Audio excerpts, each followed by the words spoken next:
Sorry, I was supposed to do this yesterday.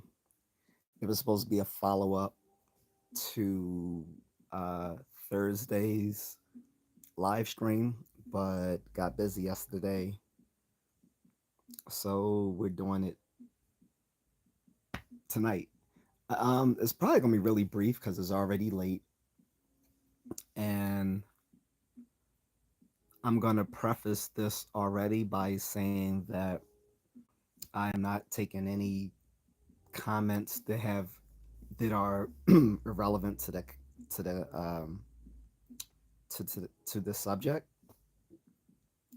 If you leave comments that aren't relevant to the subject, I'm just gonna ignore it. If you spam the live stream, I'm gonna ban you. Um, However, if you do want to bring up something that's not germane to my topic, drop it in a super chat or super sticker, and or you could drop a cash app, and I will answer the question. Otherwise, I'm only sticking to the topic. The topic is logical fallacies. This is late night philosophy, guys. And I don't care if there's going to be zero people in here. I'm still going to continue with this. Thursday, I had started with this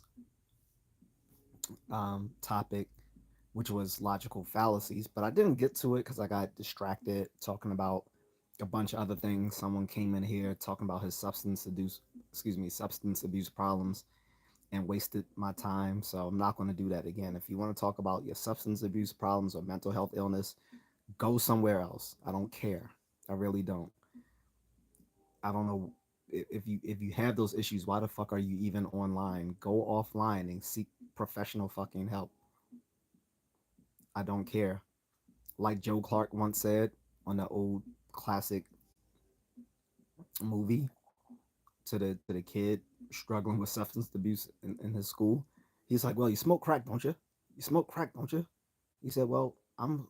He said, "Well, if you're gonna kill yourself, don't fuck around with it. Just do it most expeditiously." So that's the same thing I'm gonna say to anyone else. What's up, Asia? How are you? Oh, hit me back up, by the way. I lost your email. Uh, anyway, what's up, Carter? So, guys, let me put on my glasses because I'm gonna read off. So today's topic is logical fallacies, and I'm gonna be reading off a bunch of them. Most of them I know by rote memory, but some of them I need, to read them off, get back to work.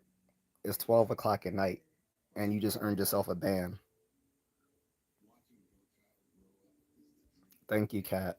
What's up? She says, I'm good and yourself. I'm doing well. What is a logical fallacy? Well, you're misspelling it, which means either you're being glib or you're foreign. It doesn't matter. Logic is not a cultural phenomenon. Logic is literally the backbone of all reason.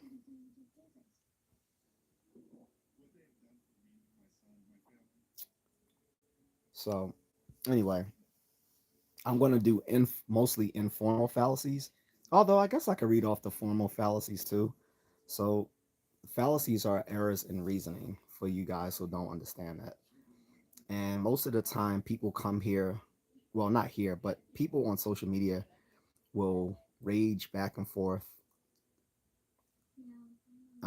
making arguments and counter arguments and counter arguments, and be completely loud and wrong. Most of you don't even realize that everything you're saying is a bunch of reasoning. And to anyone who has training in math, logic, philosophy, we just kind of laugh at you guys when we read these comments on social media, seeing people say the most inane things.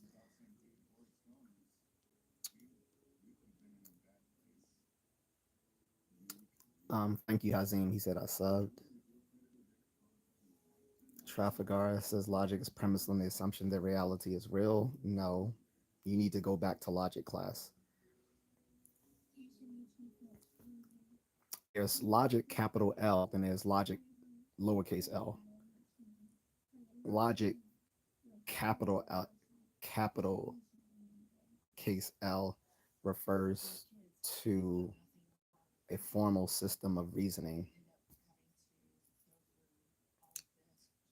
Logic with a little l just refers to any, can just refer to different different um, domains of knowledge and how, and the sort of methodology in different domains of knowledge. That's logic with a little l. But we're talking logic with a big L here, formal system of reasoning, and it can be split between formal logic and informal logic. Formal logic is what you will do in, say, math, computer science, and philosophy. Um, Informal logic, well, you also do that in philosophy, but not so much in math and in computer science because it's dealing more with um, inductive reasoning, abductive reasoning, statistical reasoning, um, and other other informal types of reasoning. Formal refers to deductive. Informal refers to everything that isn't deductive reasoning. So I'm going to go over those things. This is again late night philosophy, logical fallacies, and that's what we're going over. Anything that is not germane to this topic will be ignored, and if you spam the chat room, you will be banned. Period.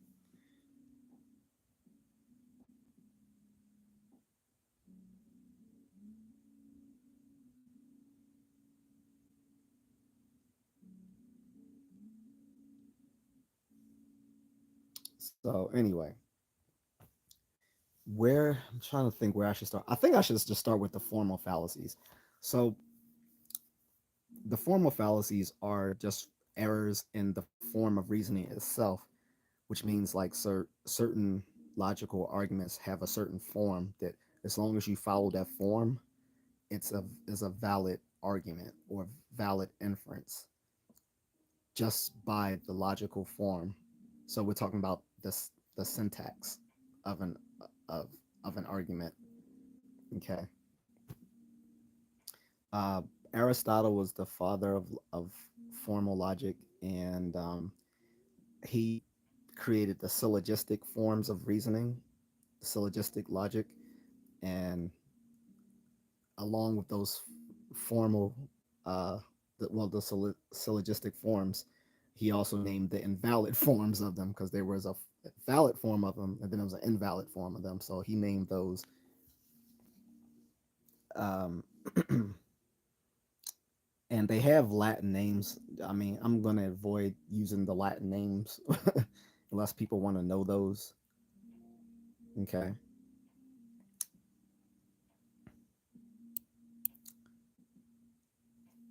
And I know people are going to ask me, what is a syllogism? So a syllogism is a kind of well, it's a kind of logical argument that applies deductive reasoning to arrive at a conclusion based on usually like two propositions that are asserted or assumed to be true. Catherine says, like, share, subscribe, drop a super chat if you have a specific question. Okay, logic here is probably my stalker. Get the fuck off.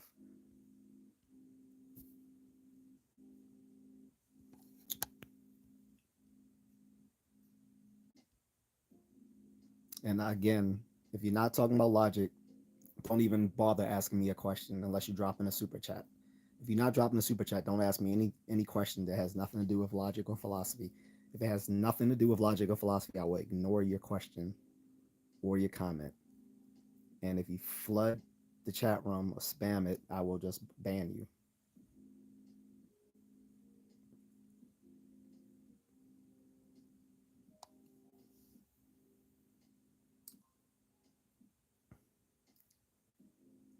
So again, um, the Logic, well, formal logic, because there are some systems of logic that arguably happen outside of ancient Greece, like in India.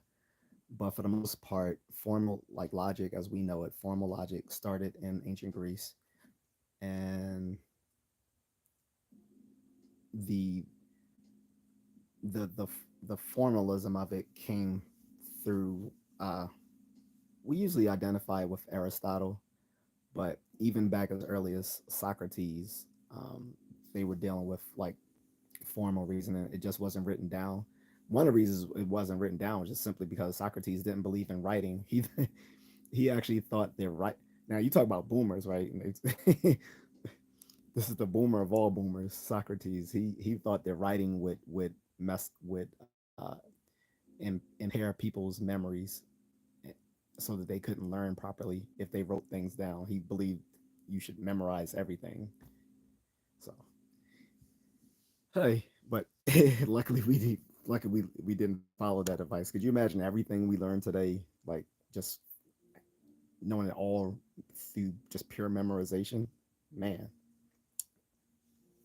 Anyway, in its earliest forms, like deductive syllogisms, arise when you have two true premises, and you know we're going to ignore what the premises are. We're going to say these are sentences, statements, propositions, or just say they're assertions. Okay, and they validly imply a conclusion or the main point that the argument's aim was to get across. Okay, the one that most people always talk about, like the most probably the most famous formal syllogism, is knowing this one: all men are mortal. Socrates is a man, therefore Socrates is mortal. That's the most common example of a valid syllogistic argument.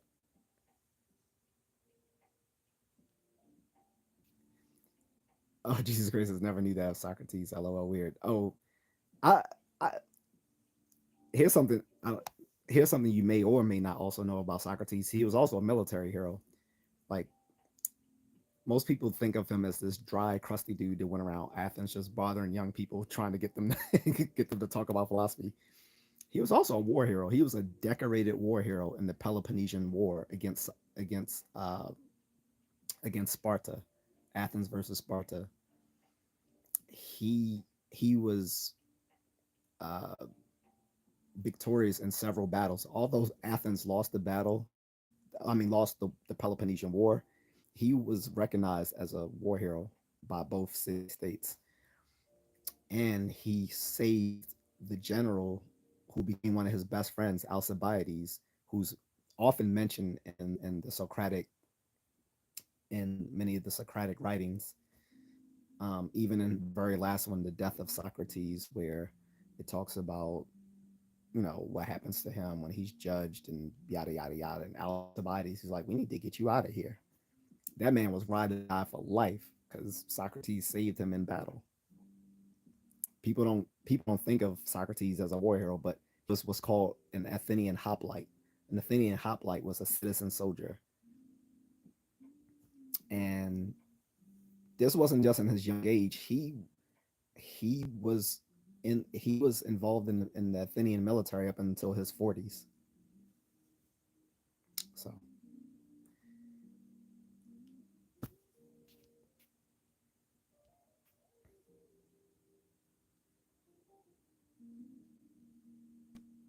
in any case, so again, the common form of formal syllogism is all men are mortal. Socrates is a man, therefore Socrates is mortal. Okay.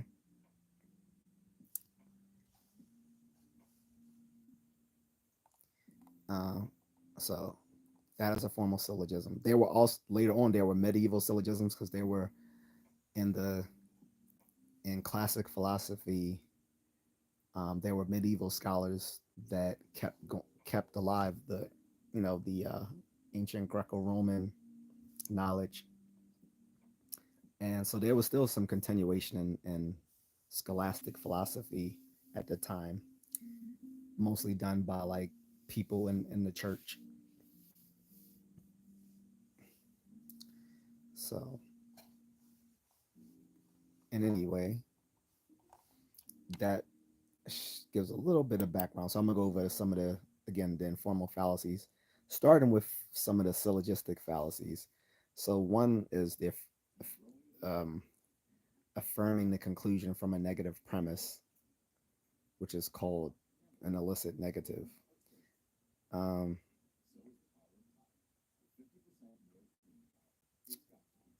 I'm wondering if I do want to go. I don't really want to go into details about the formal syllogisms. Um, I'm just going to name them off, and then I want to get into more detail in informal fallacies. But I'm just going to list off many of the common formal syllogistic fallacies. So there's affirming in conclusion from a negative premise. Okay. There's the fallacy of exclusive premises. Um, so anyway, the so with the affirmative conclusion from a negative premise, why it's invalid is because a categorical syllogism has a positive conclusion, but at least one negative premise. Okay, with the fallacy of exclusive premises, a categorical syllogism that is invalid because both of its premises are negative. Okay, then there's the fallacy of four terms, which is that's because a categorical no, excuse me, categorical syllogism has four terms. All right, there's the illicit major, which is a categorical syllogism that is invalid because its major term is not distributed in the major premise but distributed in the conclusion. I know a lot of this stuff sounds dry. This is why I'm not going to go into a lot of detail on the formal syllogisms. I'll rather go into the informal fallacies in more detail, okay? I'm just listing off the formal fallacies just for people who might be curious. And then if they want to know more about the formal fallacies, I'll go into detail. But I'm just going to give a listing of that. Then we're going to go into more detail into the informal fallacies. That's going to be the meat of this topic, okay? And since we already have the illicit major, we have the illicit minor, which is a categorical syllogism that is invalid because its minor term is not distributed in the minor premise, but distributed in the conclusion. Um, then you have the negative conclusion from affirmative premises. So just like you had the affirmative conclusion from a negative premise, you also have the negative conclusion from an affirmative premises, which is called the illicit affirmative. This is a categorical syllogism. It has a negative conclusion but affirmative premises.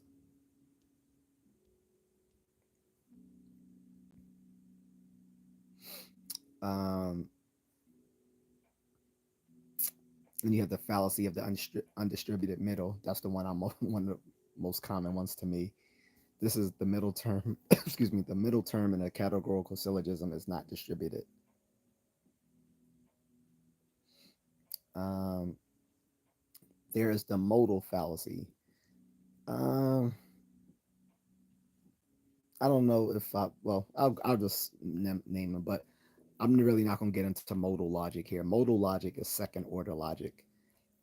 And you're probably asking me what the hell is second order logic. So you have first order logic and you have second order logic.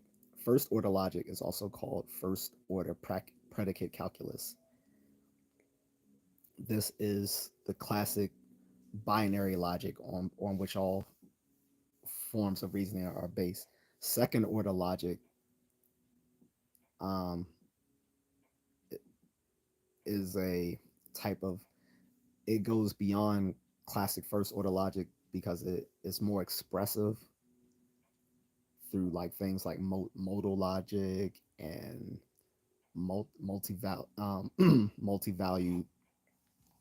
um, systems, stuff like that. When I say multi-value list systems, I mean instead of just truth and false, you might have like true, true, probably false, mostly true, somewhat false, or stuff like that, or things called like fuzzy logic. All those sorts of forms of reasoning are called second order logic because they go beyond the classic binary logic of first order logic. Okay. Um, Modal logic is one of those sort of second order logics. Although, I don't know. I guess you could call it first order. It depends. Anyway, I'm just going to list off those two modal fallacies. So you have the modal fallacy, which is confusing a necessity with sufficiency, which is okay to say a condition X is necessary for X if X is required for even the possibility of Y. But X does not bring about Y by itself. But if there's no Y, excuse me, but if there is no X, there will be no Y. I know, very dry, very logic chopping, very eye rolling, logic chopping type stuff. And then there's the other one, modal scope fallacy, which is a degree of unwarranted necessity is placed in the conclusion. Okay, and like I said, I'm not going to go over the formal uh, fallacies unless people really want to know them. Otherwise, I'm the bulk of this is going to be the informal fallacies. I just wanted to name those off. Doc says, "How you doing today?" Just give me a little laugh about your picture. I'm all right. So anyway, so the informal fallacies. This is where you see people arguing back and forth online and in real life and on TV and in the news, making all these sorts of errors in reasoning. And people who are trained in this sort of stuff just look back and just look stupefied at the dumb shit that people are saying. The worst though is when they actually know that they're making fallacious reasoning and they just don't care because they just want to appear to win the argument. That's the worst. Now, if you're just ignorant of logical fallacies, then that's a different sort of thing that can be corrected. But if you know that you're making fallacious reasoning, but you're using it anyway just to win an argument, like in a debate, then I find you more at you know I find more at an error for you doing that.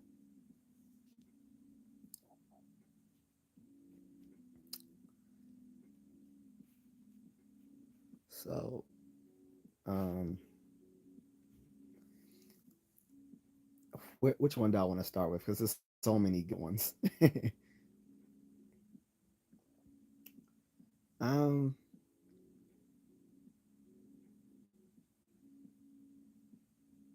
let's go with begging the question. That's one of the first ones that I can think of. No, I want to go with begging the question. I'm trying to. I want to start off with something that's really common. Begging the question is really common, but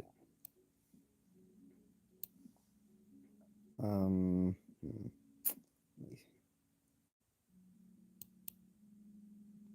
then there's ad hominems. That's really common.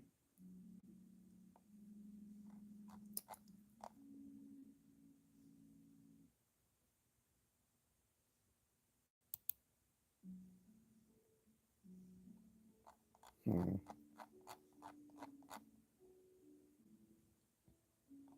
All right, I'm just going to name off a couple of them. So we're going to start with ad hominems. All right. Ad, ad hominem is when you attack a personal attack on a person instead of attacking their argument or attacking the claim they made.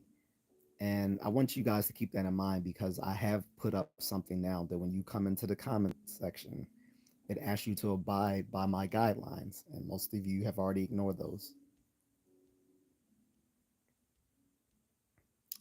Um, and Kat says, like, share, and subscribe, guys. Drop a super chat if you have a specific question.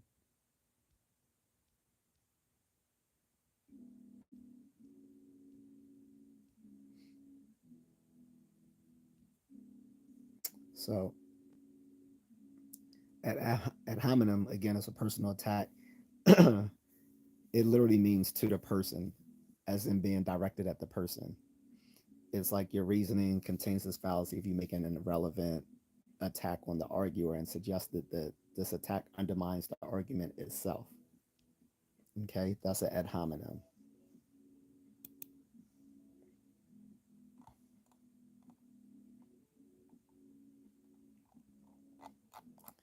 Um, there's the accent fallacy. The accent fallacy is a fallacy of ambiguity due to the different ways a word or syllable is emphasized or accented. Um, and that happens a lot. So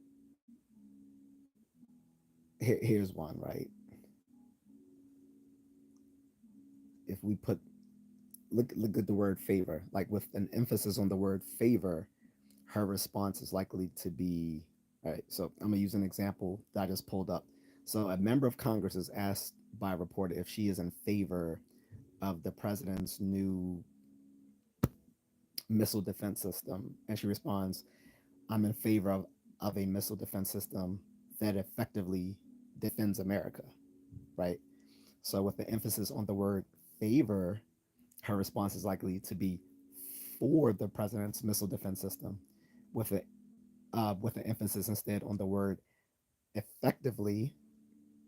Her remark is likely to be against the president's missile defense system. And by using neither emphasis, she can later claim that her response was on either side of the issue. We see that played out a lot in politics, right? We see stuff like that happen all the time. Um,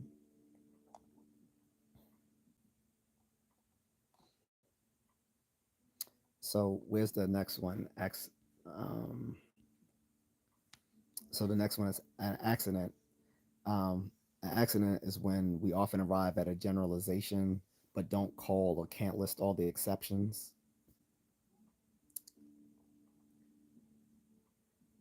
Um, but so when we then reason with the generalization as if it has no exceptions, our reasoning contains the fallacy of accident, um, which is also this is often when we say someone's making a sweeping generalization.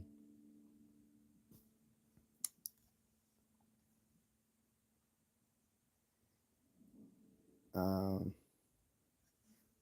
there's the ad baculum. Again, I don't want to use too many Latin terms, but it's basically mean an appeal to it's an emotional appeal to fear or threats.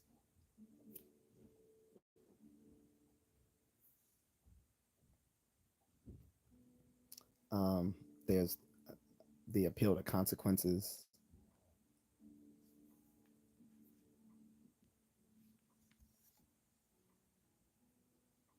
There's an appeal to money. Well, we know this one, right?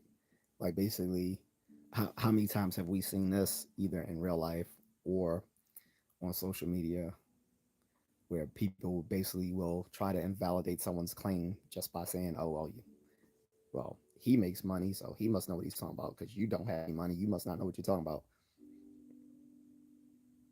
I've had dumbasses like even my father say dumb shit like that. He's a lawyer, he should know better. Well, he was a lawyer, so I guess he didn't know better. I'm not going to say any more about that. So yeah, the appeal to money is a very big um, logical fallacy. Like basically saying, well, if you're not making a lot of money, I don't have to listen to what you say.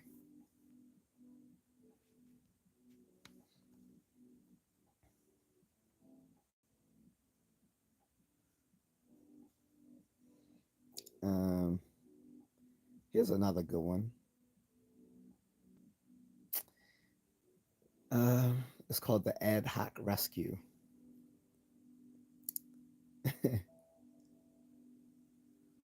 An ad hoc rescue or ad hoc reasoning.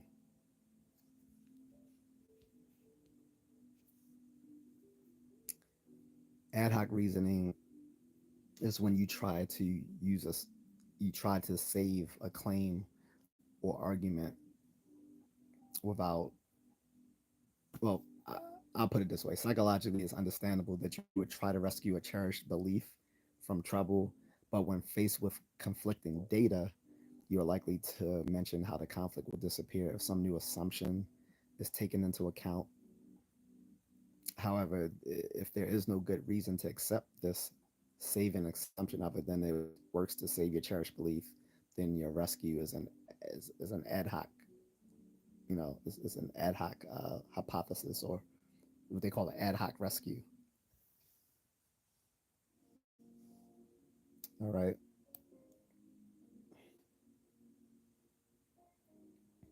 Let's keep it going. um, so did ad hominems. And there's different types of ad hominems too. There's that circumstantial. There's another version of the ad hominem, which is a circumstantial ad hominem, which is basically like guilt by association sort of thing. So if you personally attack someone, well, no, all right, no. So you personally attack someone for being affiliated with someone else that has done or not done something. So that's called a circumstantial ad hominem. And it suffers from the same problem as the regular ad hominem, which is personally attacking someone instead of their claim or argument does not does not invalidate their assertions, their argument, or does not falsify their claims. Because they appeal to ignorance. So an appeal to ignorance is an appeal to ignorance is when you claim that because you don't know something, that some claim could be either true or false, and that just doesn't stand. You could say, well, for all I know, so I never seen so and so do carry out, so someone trying to defend Diddy last year, right? Like certain lawyers. But anyway, I'm not going to go there. But they can say, well, for all I know, um, I never known Diddy to do these sorts of things like freak offs and spiking baby oil and stuff like that. So can't be true if I haven't heard of it. You can't you can't make you you can't establish any veracity of a claim just by ignorance of the content of that claim. That's just that's just fallacious. That it doesn't stand. There's all sorts of appeals to emotions. One of them, of which I just mentioned, was the ad baculum, or the appeal to fear or threats of force.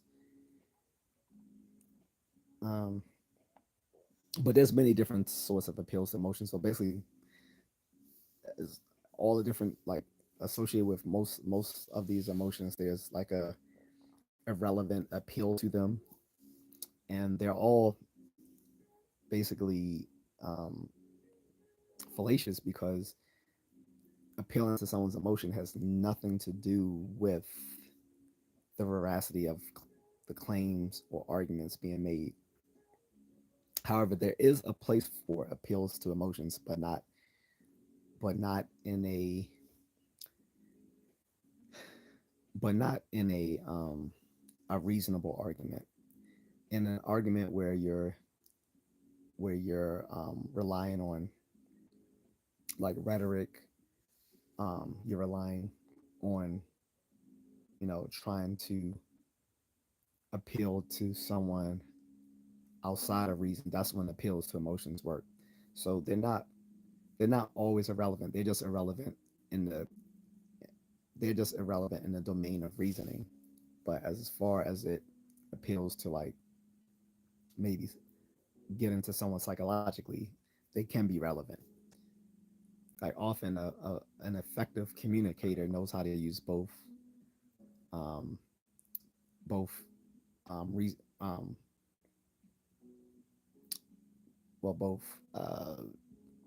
arguments in the sense of a rational argument, and also um, rhetorical arguments together, using tools of both to become an effective communicator to convince people of things. This is what great speakers do. They can appeal to people both through reason and emotion. Okay. Okay, there's the bandwagon fallacy. This is a good one. So the the bandwagon fallacy um, is so I want to separate it because there is a form of it that's not invalid,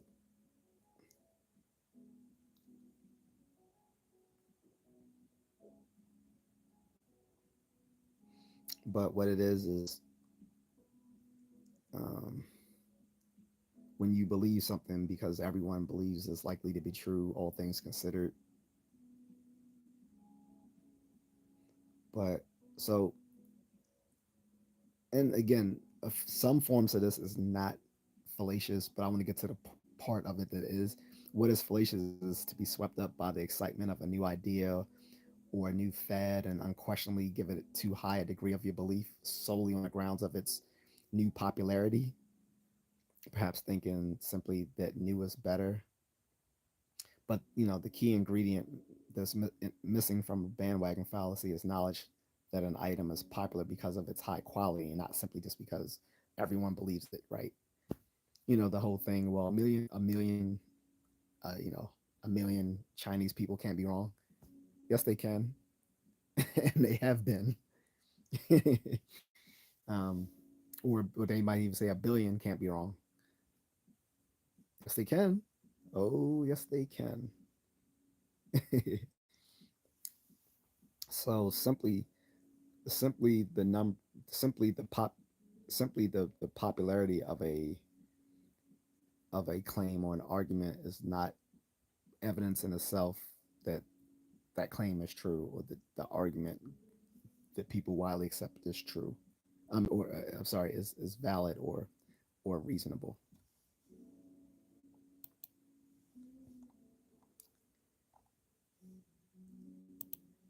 Um, and again, that's close to the other one, the other fallacy, which is an appeal to the people.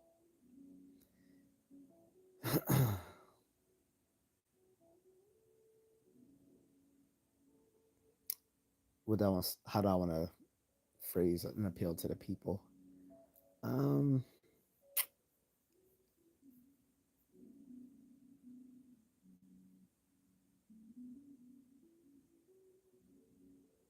so it's similar to the bandwagon fallacy, right? So if you suggest that someone's claim or argument is mistaken simply because it's not what most people believe, um, then that's fallacious, right? Um, because obviously agreement with popular opinions doesn't necessarily mean that that's a, a reliable sign that that claim is true or that that argument is valid. Um,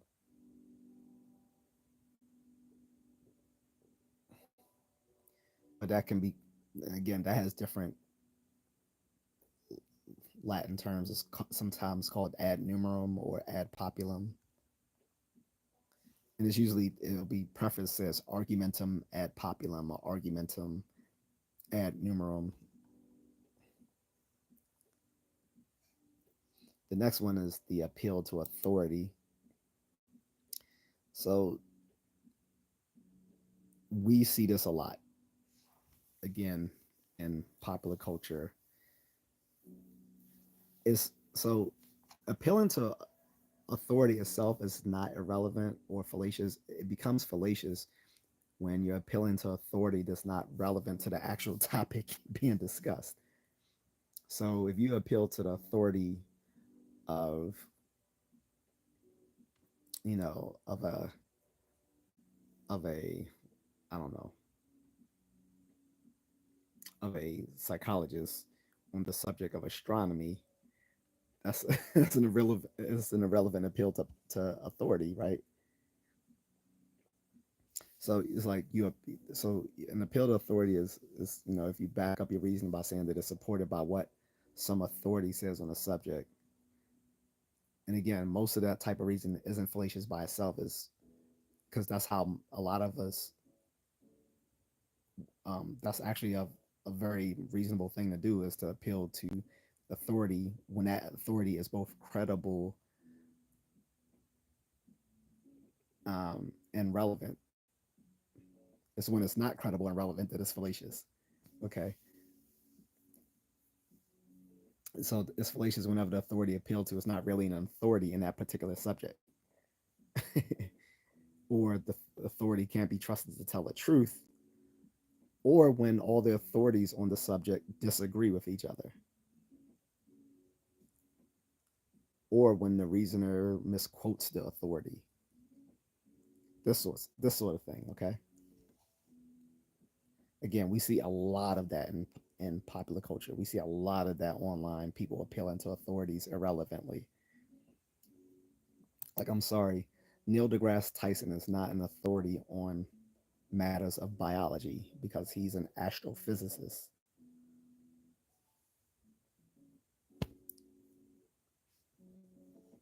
So we should not be asking Neil deGrasse Tyson's opinions on whether gender is a biology. This is whether gender norms are biological or not, because he's not a relevant authority on the matter.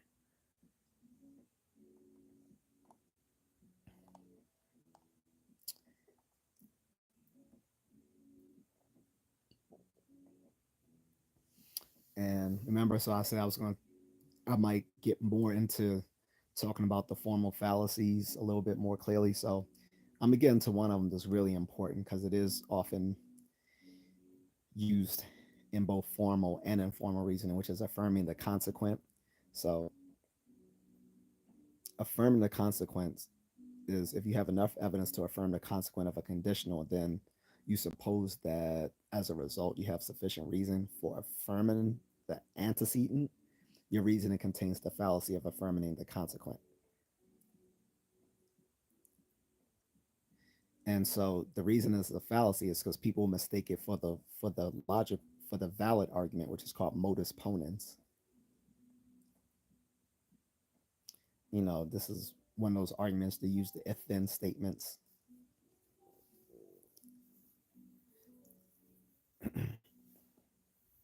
So here's an example, guys. If she's Brazilian, then she speaks Portuguese.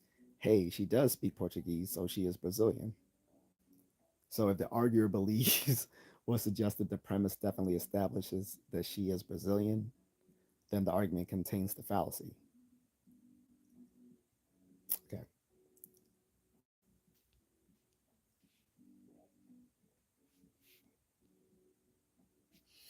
Um, and so I went over ad hominems, which is also called against a person or personal attacks. There's the black or white fallacy, or called all or nothing. Black or white fallacy is um, pretty simple one. Is one is often we often see again in arguments in social media and in real life. The black or white fallacy is also called the false dilemma, and it's a fallacy that limits you unfairly to only two choices, as if you were to make a choice between black and white. But often in the real world, things are more messy than that. There's more than two choices.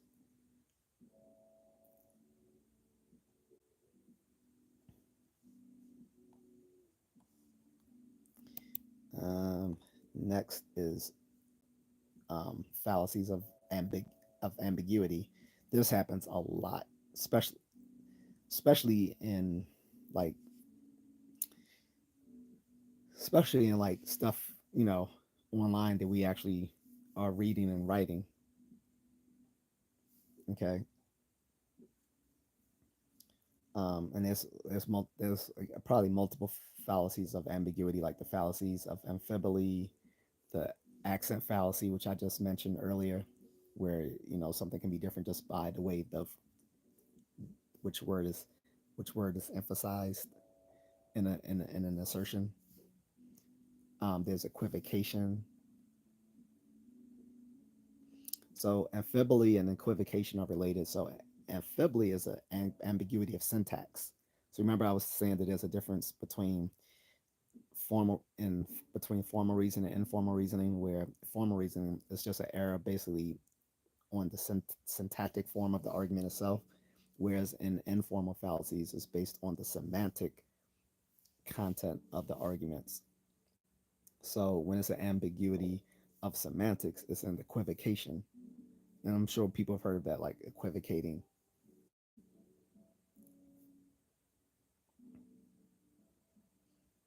And like I said, accent is an ambiguity of emphasis. So the amphibly is like an error when you take a grammatically ambiguous phrase, ambiguous phrase, in two different ways during the reasoning. So here's an example, right? Someone says, "Test show the dog is not part wolf as the owner suspected." Right? So did the owner suspect the dog was part wolf or was not part wolf? Who knows? So the sentence is ambiguous and needs to be rewritten to remove that fallacy, which is unlike equivocation, which is due to multiple meanings of a phrase, right? Amphibly is again syntactic ambiguity. Equivocation is semantic ambiguity, and accent is ambiguity of the emphasis on the word. Are we tracking? And this is again for also for the people who's going to watch this on repeat. I mean, when this broadcast is replayed. Thank you, Pammy C. She said just describe great explanations. What is the next one? So anecdotal evidence. We should all know this one. This is a this is a problem that arises when people start making armchair science debates. So this is fallacious generalizing on the basis of some story that provides an inadequate sample. So if you discount evidence arrived at by systematic search or by testing in favor of a few first-hand stories, then your reasoning contains the fallacy of overemphasizing anecdotal evidence. How many times have we seen this, guys? Like when someone makes a statistical or scientific statement, and then someone online automatically says, "Well, that's not true because my cousin does such and such, and he doesn't." Like, here's a perfect example. Here's a perfect example. Like, smoking causes lung cancer. We know this, but someone will say, "Well, my father smoked for 50 years and he never got lung cancer." That's anecdotal evidence. Like because we're because we're making a because we're making generalized like generalized claims based on systematic research. That doesn't mean that's it's going to be universal. Like it's going to apply to every single case out there. So one disconfirming claim, especially an anecdotal one, does not defeat that. You don't defeat probabilistic claims based on anecdotal evidence. You defeat probabilistic claims by claims that have greater probability for them than the original claim being made. So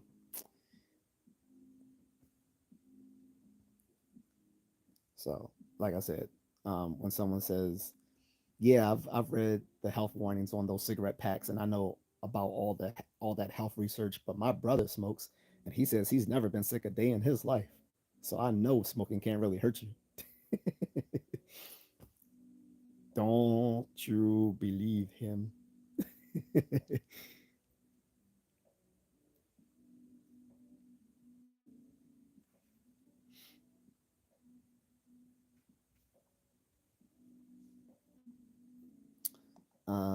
Here's another one: anthropomorphism. This is the era of projecting uniquely human qualities onto something that isn't human. Like cartoons, like when we make anthropomorphic animals, like Simba and Mufasa and Bambi. Let me stop. But no, seriously. So usually this occurs with projecting the human qualities onto animals, but when it is done to non-living things, as in calling the storm cruel, um, then that's called the pathetic fallacy. But there's also the less commonly called Disney fallacy or Walt Disney fallacy, like I was just mentioning. um, but so the pathetic fallacy is a mistaken belief due to attributing peculiarly human qualities to inanimate objects. All right, so that's due to anthropomorphism, which is like the bread and butter of Walt Disney of the Disney cartoons, right? So that's why they sometimes call it the Disney fallacy. I mean, where would Pixar be without anthropomorphism? I mean, a lot of the best characters in Disney and Pixar were the non-human characters because we could identify more with those non-human characters than we could with the humans. Even in Star Wars, like the original trilogy in Star Wars was great, but when you get into like the prequel trilogy and a sequel trilogy, it seemed like the people, it seemed like the characters that had like the most human like qualities were the droids. So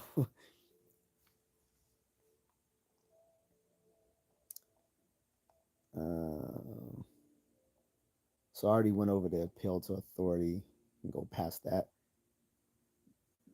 I don't think I've referred to the appeal to consequence.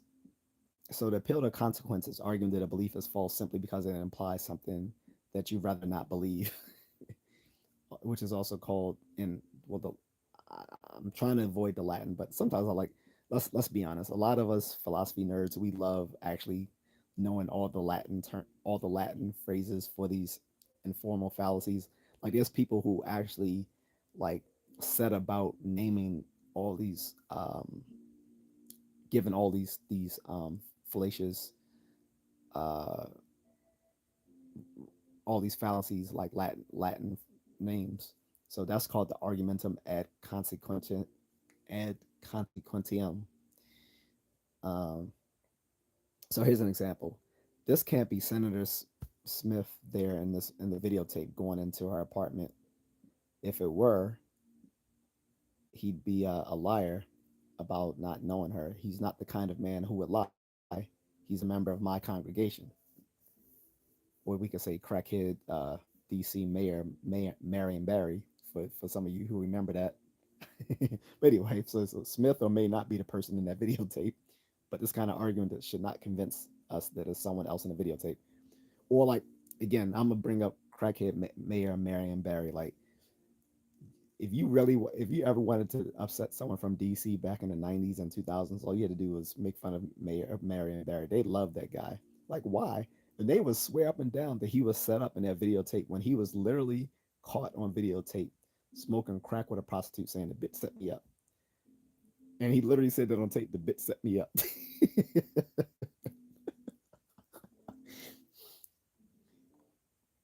um, so again, I talked about the appeal to emotions. That's again where your reasoning contains the fallacy of appeal to emotions.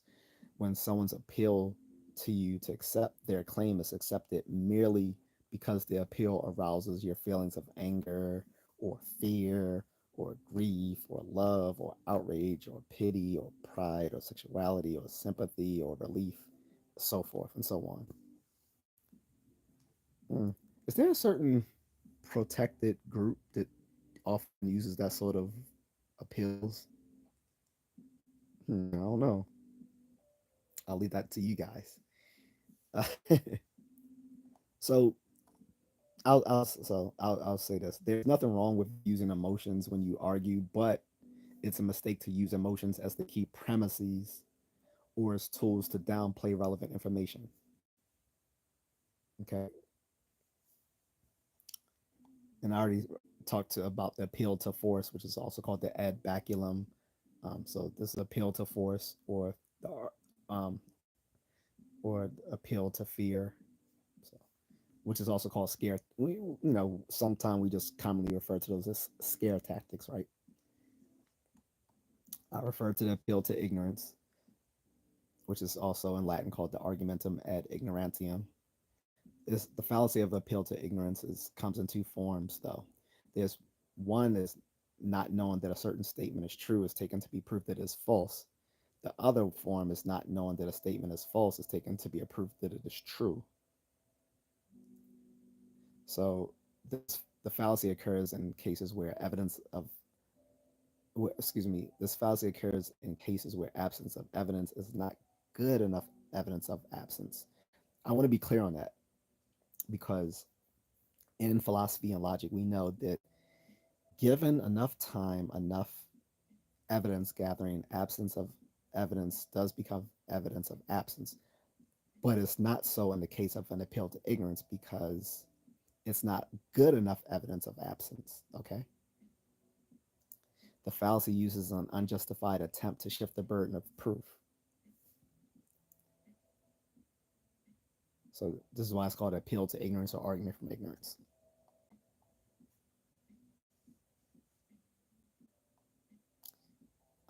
Now I went over the appeal to money, which is what a lot of rich assholes do, or people who are, or people who suck the dick of rich people. Do we have? I wonder, are there any examples of that going on commonly? Let me think. I don't know. Elon Musk. What? What? What? Huh? Yeah, but so the fallacy of appeal to money uses the error of supposing that if, that, if something costs a great deal of money, then it must be better, or supposing that if someone has a great deal of money, then they're a better person in some way unrelated to having a great deal of money. Similarly, it's a mistake to suppose that if something is cheap, it must be of inferior quality, or to suppose that if someone is poor financially, then they're poor at something unrelated to having money. This is something to keep in mind, guys, when you go shopping. Just because something is cheaper that you see on in the market does not mean it's of inferior quality to the more expensive thing. Often the case, the more expensive thing is more expensive because there's been more money put into the marketing of that product. Okay, but when it's you're referring to people again, the person being rich has nothing to do with whether this person is making a good claim or a good argument. So, for example, he's rich, so he should be the president of our parents and teachers organization. I tried to keep that neutral because I don't because some people might have taken that for something else. I've already talked about appeal to the people, which is also can be referred to as an appeal to past practice. The appeal to pity is a sort of appeal to emotion where you appeal to um, where you're making the fallacy of appeal to pity is a proper to pity people who have had misfortunes, but if as the person's history person's history instructor, you accept Max's claim that he's earned an A on the history quiz because he broke his wrist while playing in your college's last basketball game, then you've used the fallacy of appeal to pity. And let's be honest, in school we try to use that appeal to pity a lot, even in work, right?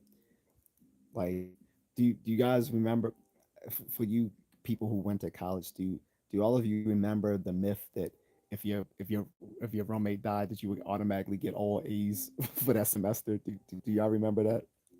They even made a movie about that. I don't know if you guys remember. There was a movie in the 2000s about that. The guy, I can't remember if the guy was going to actually kill his roommate or pretend that his roommate was dead just so he could pass all his courses for that semester. But that was one of the most common myths in college, was that if if your roommate died or whatever, then you will automatically ace all your classes that semester. And it stemmed from the appeal to pity that often, yes, professors would have more pity on you, um, you know, come test time if you dealt with a really um, big thing. So, for instance, for me, when I got called up for duty, um, I had I had 48 hours. Wait, no, 20. No, I think 24 hours.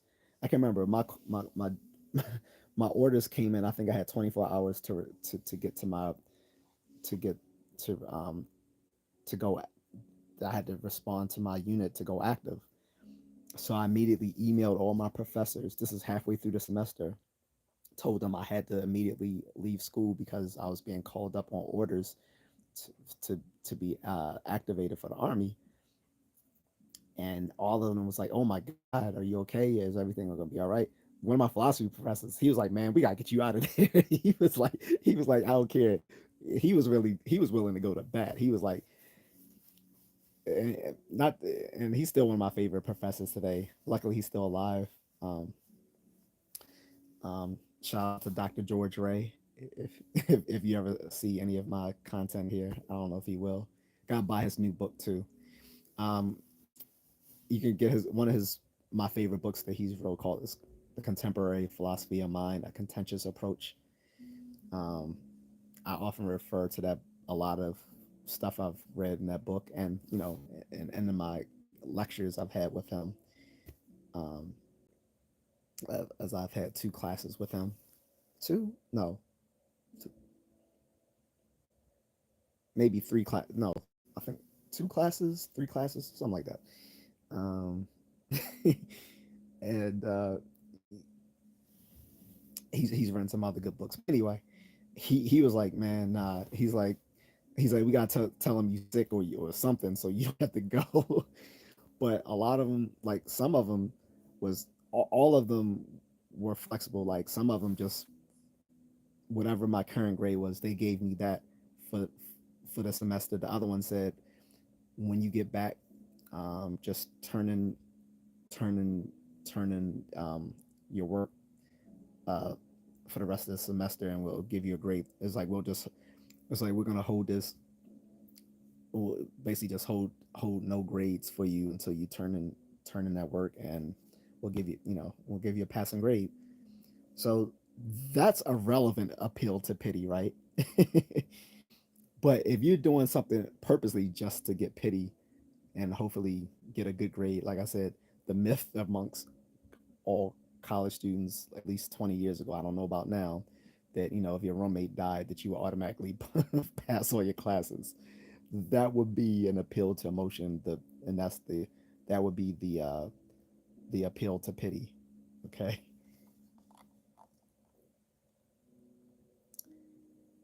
Appeal to snobbery, again, type of appeal to emotion. Appeal to the mob, it's also called appeal to the people. Appeal to the masses, another version of appeal to the people. And like I said, that's if you suggest too strongly that someone's claim or argument is correct simply because it's what most everyone believes. That's a fallacy.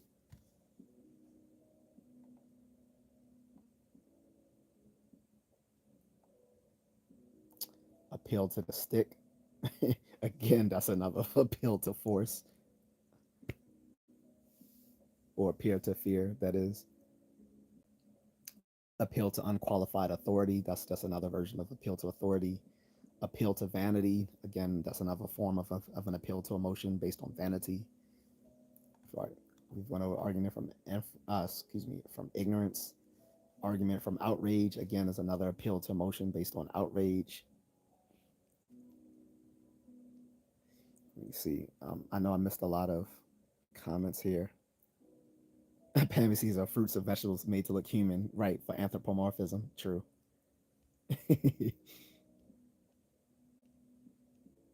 What's up, Agatha? What you doing up so late?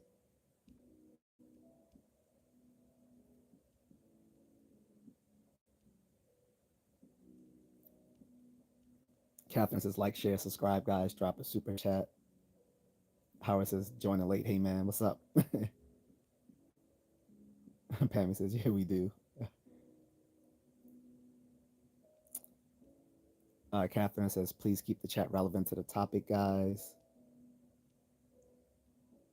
Pammy says, yeah, that's different. Yes.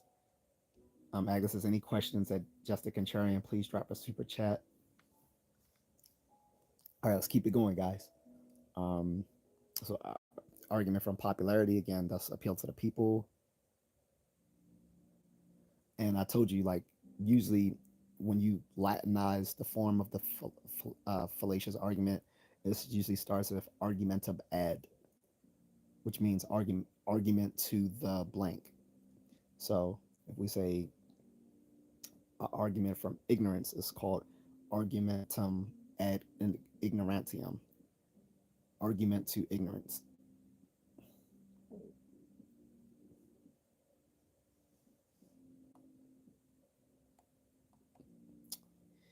Here's one I went over a few weeks ago with one of my moderators, appeal to traditional wisdom.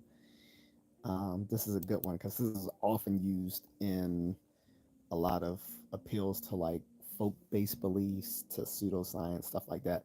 So if you say that a practice must be okay today simply because it has been the apparently wise practice in the past, then your reasoning contains the fallacy of traditional wisdom. Um, so procedures that are being practiced and that have a tradition of being practiced might or might not be able to be given a good justification. Um, but merely saying that they have been practiced in the past is not always good enough, in which case the fallacy is present. So, and like I said, it's called an appeal to traditional wisdom. It's also called um, uh, argument to folk folk belief.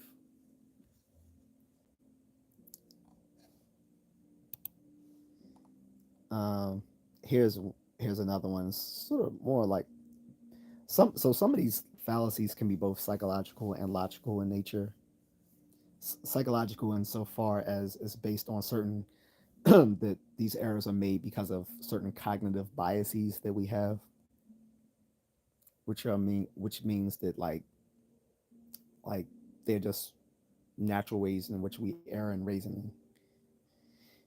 So here's one: the availability heuristic.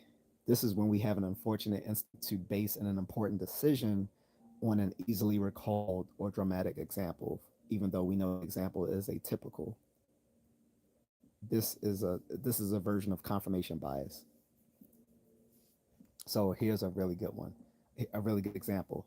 It says, I just saw a video of a woman dying by fire in a car crash because she was unable to unbuckle her seat belt as the flames increased in intensity. So I'm deciding today no longer to wear a seatbelt when I drive. Oh, I guess it just came home from a friend's birthday. Oh, okay. So anyway, so this this reasoning is a fallacy, right? Because the reasoner would realize if he would stop and think for a moment that a great many more lives are saved due to wearing seatbelts rather than due to not wearing seatbelts. And the video of the situation of the woman unable to unbuckle her seatbelt in a car crash is in a typical situation. The name of this fallacy is not very memorable, but it is in common use. Like we talk about this a lot in like usually in like cognitive psychology stuff like that. The availability heuristic, because this goes into like statistical reasoning errors as well.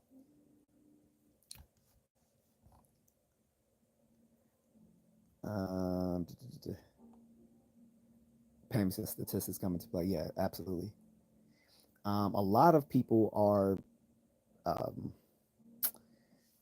um, innumerate, which means mathematically illiterate. So a lot of us make statistical errors. And here's the thing about statistical errors in reasoning.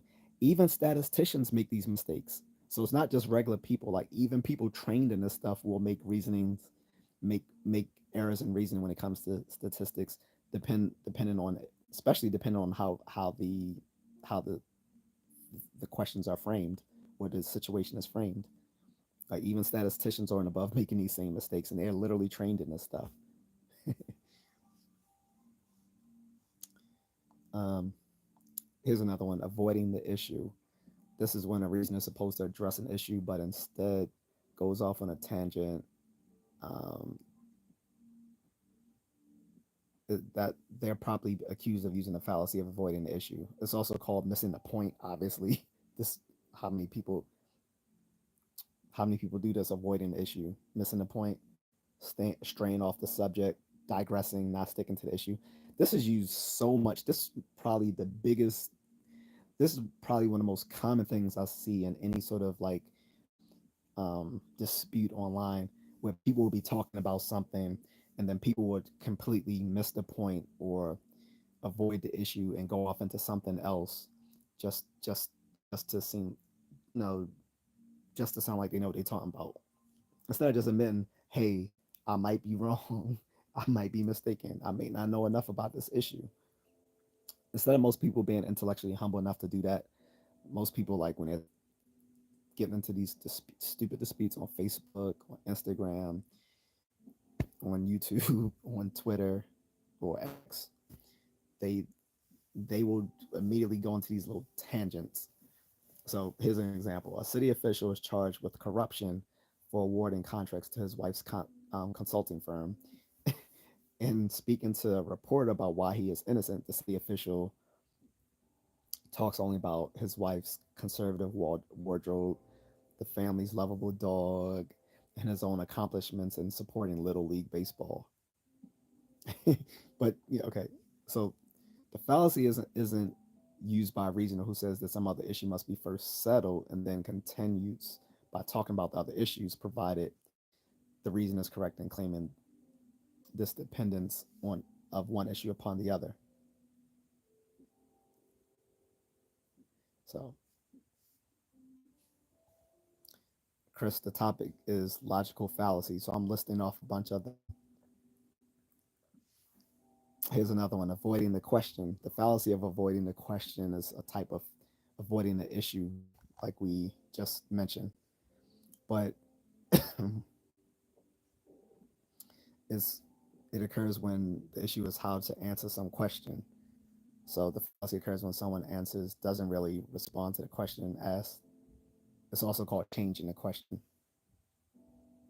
How is it statistics don't account or measure cultural norms as to why the numbers are such they are bean counters? That's not true. You you have two different forms of statistics. You have descriptive statistics and you have inferential statistics. Inferential statistics definitely accounts for things. Descript descript this is why most people this is again why I say most people are enumerate because most people don't even understand statistics. Statistics deals in probability theory. Okay. And descriptive statistics merely are the so-called bean counters. Inferential statistics are the tools used in science. Okay. And this is a lot of this comes from a psychologist that actually developed these analytical tools in statistics. Like anyone who's taken statistics knows, think remember the dreaded student t-test, right? Remember this, people had to do this student t-test, then we had to learn how to do ANOVAs, the analysis of variance. um, the, then there's all sorts of uh, types of statistical analyses that we had to learn, but you had to learn how to do the student t-test. That was like make a break there, learning the student t-test, learning how to do ANOVAs. You know,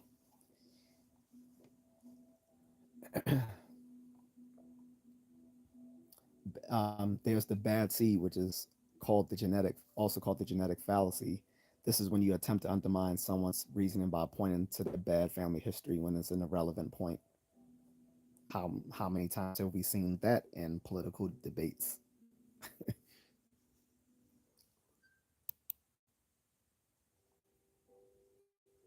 There's the bald man. There's a fallacy called the bald man or line drawing. This is if we improperly reject a claim because it's not as precise as we'd like it to be, then we're using the line drawing fallacy. So being vague is not being hopelessly vague, also called the bald man fallacy, the fallacy of the heap, and the Sorites fallacy. Catherine says that did my head in. I hated statistics. I loved it, but again, statistics was the weed out class in psychology for people who didn't have. Here's the thing: a lot of people join psychology is one of the most common degrees to get, but if you can't do statistics, you can't do psychology.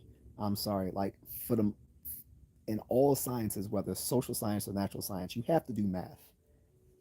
If you are mathematically illiterate, enumerate, or you have dyscalculia, which is even worse, science is not for you. Stick to the liberal arts because this this is why a lot of people think cannot think very scientifically, even though they have a background in science, because they can't think statistically. You cannot do behavioral science without understanding statistics. You simply can't. It's just like do you cannot do physics without understanding things like calculus and calculus and differential equations.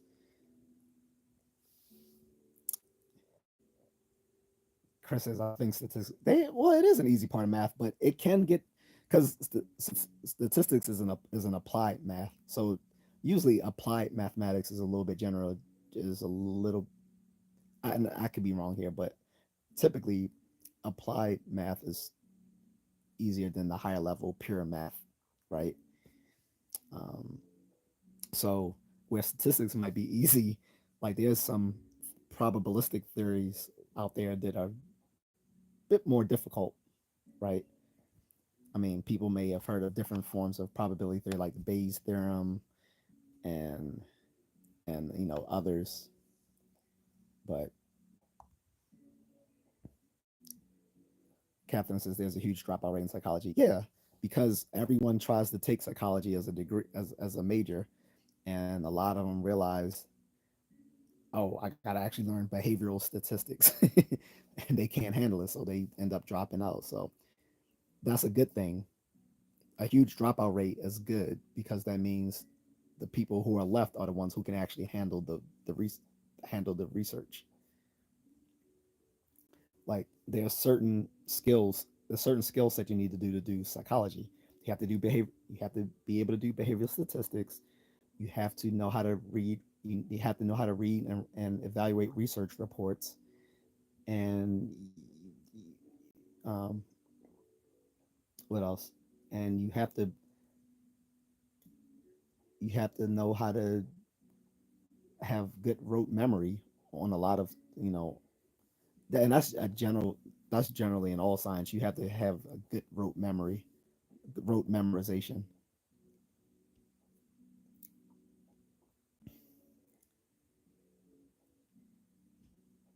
So on to the next one.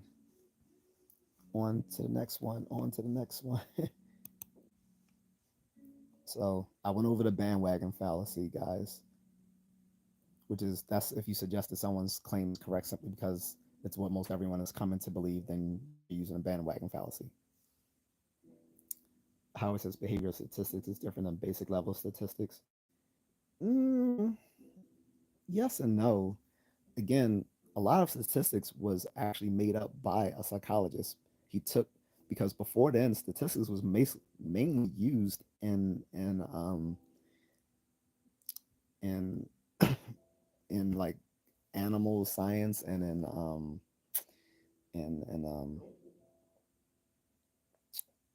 farming and stuff like that. And it developed those tools for behavioral and social research. You can't behavioral statistics uses basic level statistics. They're, they're not completely uncommon. It's like saying there's a sharp divide um, between philosophical logic and mathematical logic. Like there is some difference in content, but the tools are the same. So, all right. So going to the next one. One of my favorite fallacies is begging the question, which is also called circular reasoning. It's so again, it's a form of circular reasoning in which a conclusion is derived from premises that presupposes the conclusion. So normally the point of good reasoning is to start out at one place and end up somewhere new, namely having reached the goal of increasing the degree of reasonable belief in the conclusion. The point is to make progress, but in case of begging a question, there is no progress. In other words, In other words, guys, you're assuming what you ought to be proving, right? This is used. This is probably one of my favorite. Begging the question is probably my favorite fallacies. Not my favorite fallacy to use. I mean, my favorite fallacy to point out to people.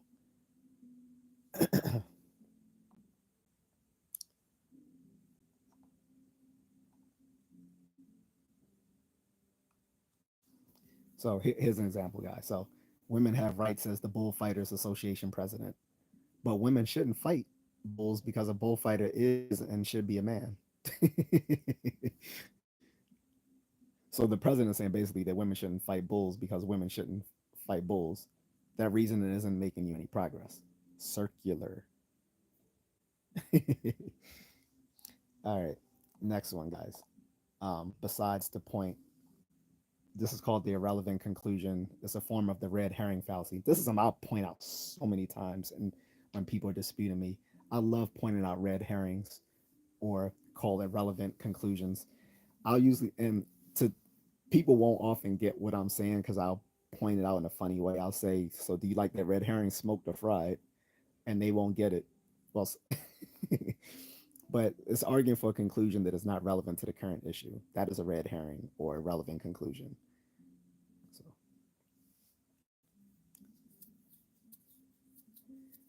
Chris says, yeah, a lot of people use circular reason, never even know what they're doing. I know. That's why I say I find less fault with people who are simply ignorant of fallacies than people who know they're making fallacies and simply don't care because they just want to win the argument. But you don't win an argument by using fallacies except in like college debates.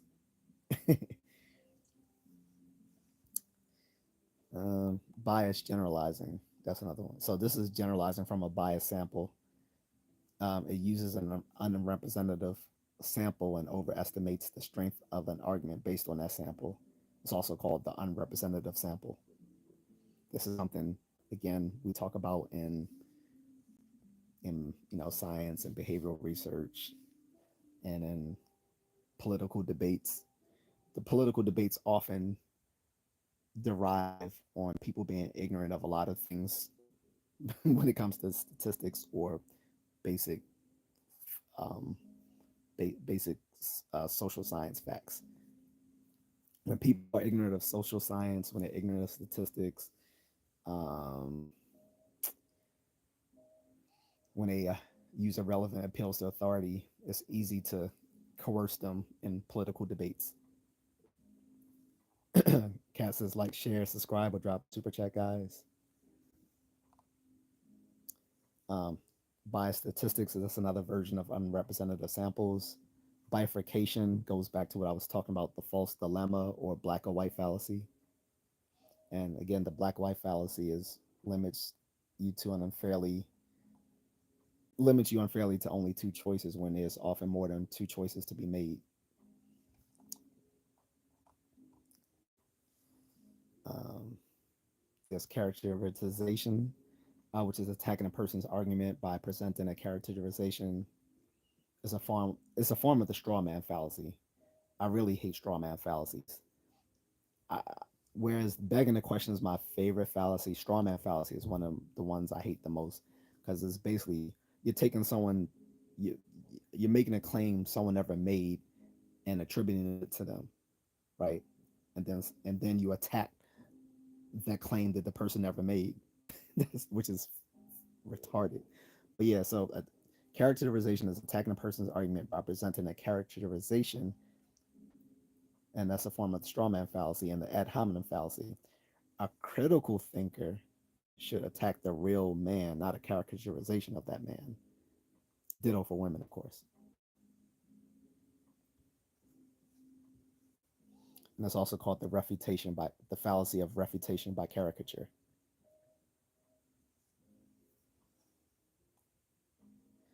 There's changing a question, which is just another name for fallacy of avoiding a question. There's cherry picking the evidence, which is also called shoehorning, or the fallacy of suppressed evidence. Circular reasoning, we already went over.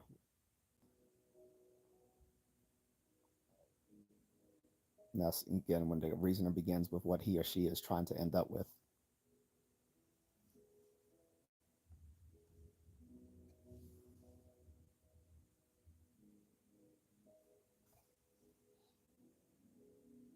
And like I said, the most common form of circular reasoning is begging the question, which is my favorite fallacy. I already went over circumstantial ad hominems. Uh, Here's another one: clouding the issue. Oh, that's a perfectly Orwellian type one. And let's definitely go over this one. I already like where this one is heading, man. I mean, I already know what it is, but it's also called a smoke screen. So this fallacy occurs by offering too many details in order either to obscure the point or to cover up counter evidence. Okay, in the latter case, it would be an example of the fallacy of suppressed evidence. If you produce a smokescreen by bringing up an irrelevant issue, then you produce a red herring fallacy, sometimes called clouding the issue. So here's an example, guys, and this happens a lot. And I've seen some people do this. So the senator, wait before you vote on Senate Bill 88. Do you realize that Delaware passed a bill on the same subject in 1932, but it was ruled unconstitutional for these 20 reasons? And let me list them here. Also, before you vote on Senate Bill 88, you need to know that such and such and so on. So there's no recipe to follow in distinguishing the smoke screens from a reasonable appeals to caution and care. But it's sort of a you have to you got to sort of judge it, right? And I've seen this happen. Like I've had friends do this. People, so you you disagree with somebody on something, and so then they just hit you with a smoke screen of stuff so that you can never so that it obscures the original point. I I I really hate that one. I don't know if I hate that one more than the. I don't know if I hate that one more than the other one. What was the other one I said I hated a lot? Give me a second.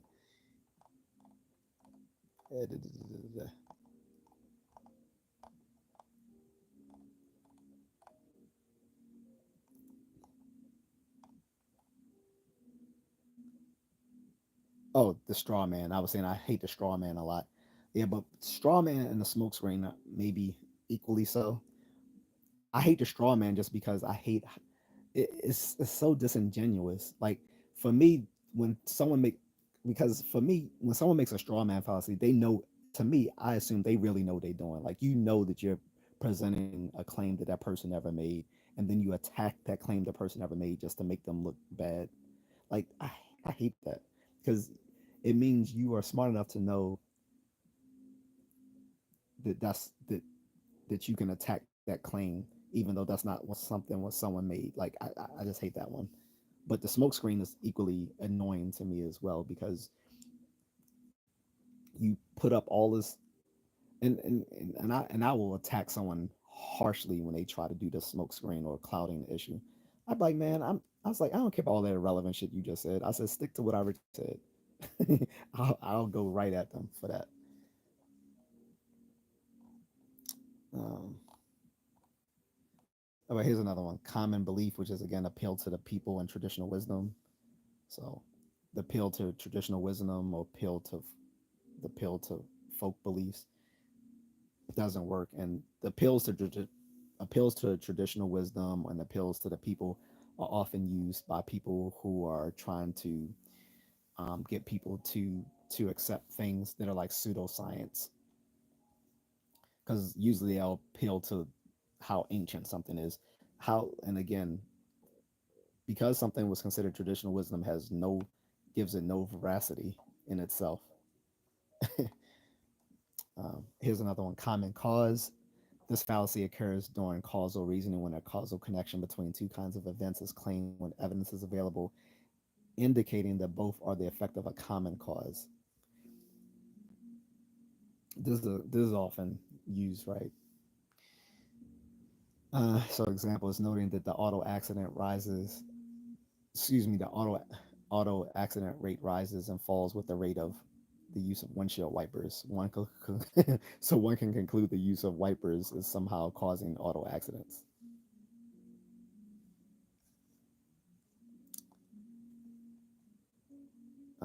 However, it's the rain that's the common cause of both. Duh.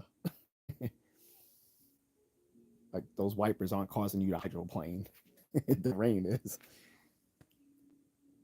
Um, Common practice also appeal to people in traditional wisdom. So the complex question, I hate this one. This is when you use a fallacy. You use this fallacy when you frame a question so that some controversial presupposition is made by the wording of the question. For an example, the reporter's question to the president: Mr. President, are you going to continue your policy of wasting taxpayers' money on missile defense? So the question unfairly presumes the controversial claim that the policy really is a waste of money.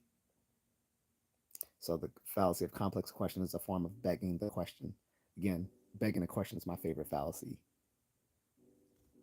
because it's just so funny. I don't know. The composition fallacy. So the composition fallacy occurs when someone is mistakenly assuming that the characteristic of some or all the individuals in a group is also a characteristic of the group itself. The group is composed of those members. It's the converse of the division fallacy. So you have the composition fallacy and you have the division fallacy. Confirmation bias. Okay, this is called called selective thinking. So this is the tendency to look for evidence in favor of one's controversial hypothesis and not to look for disconfirming evidence or to pay insufficient attention to it. This is the most common kind of fallacy of selective attention, and it is the foundation of many conspiracy theories. Absolutely. Confirmation bias is also prevalent in pseudoscience because most people, when they want to know about something, they only look for evidence that confirms it. They never look for evidence that disconfirms it.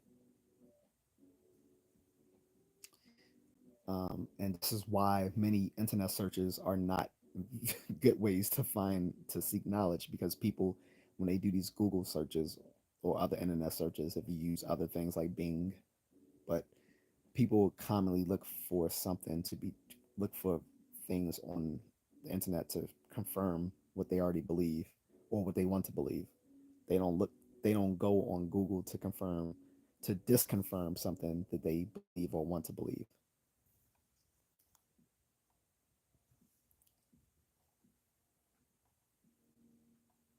So and I'm a harp on this more, even more because like, again, confirmation bias is very common.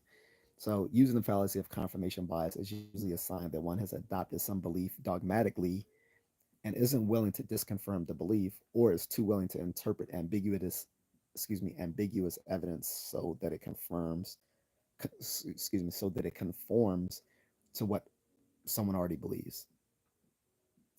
Confirmation bias itself reveals itself in the fact that people of opposing views can each find support for those views in the same piece of evidence. Google.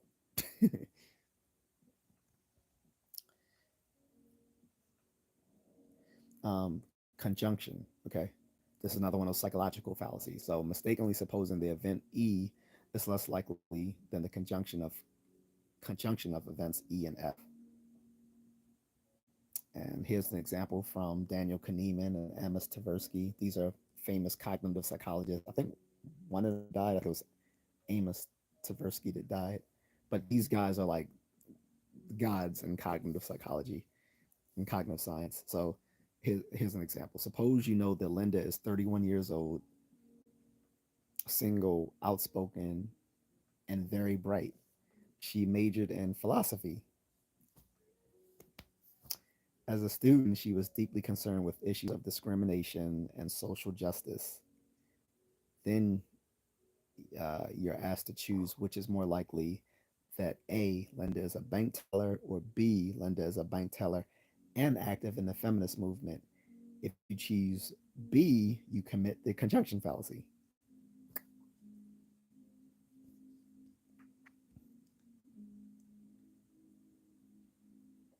Uh, Oh, here's a good one. Confusing an explanation with an excuse. Man, man, this one.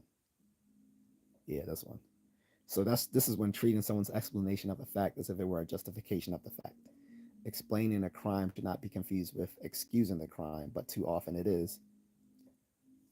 We often hear the, so I'm sure many people have heard the quote, um, explanation is not exculpation, which means explaining something is not, just because you explain something doesn't explain away something, doesn't give an, it's not an excuse for that thing. So for an example, so a speaker says the German atrocities committed against the French and Belgians during World War I were in part due to the anger of German soldiers who learned that French and Belgian soldiers were ambushing German soldiers, shooting them in the back, or even poisoning, blinding, and castrating them. So the responder says, I don't understand how you can be so insensitive as to condone those German atrocities. So there you go. Confusing explanation with an excuse.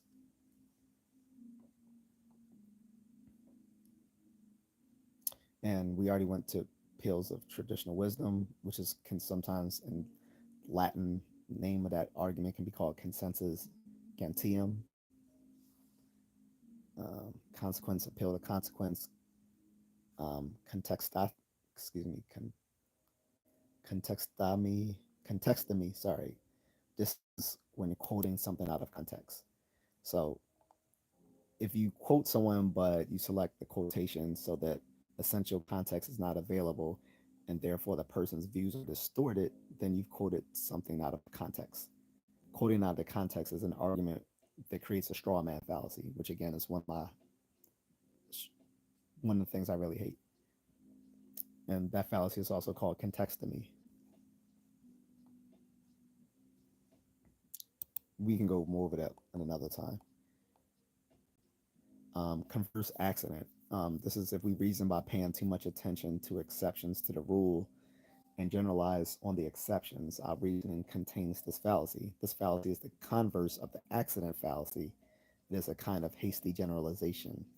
By generalizing too quickly from a peculiar case, are there any certain groups that want to define things by the exceptions than by the generalizations? Is there any group we've heard of that does that?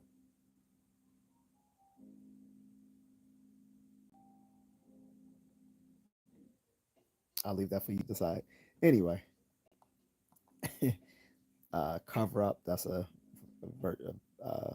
example of suppressed evidence.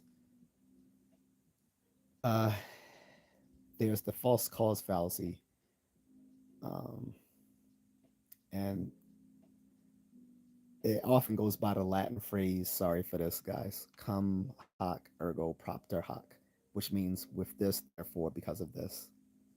And it's called the false cause fallacy. Um,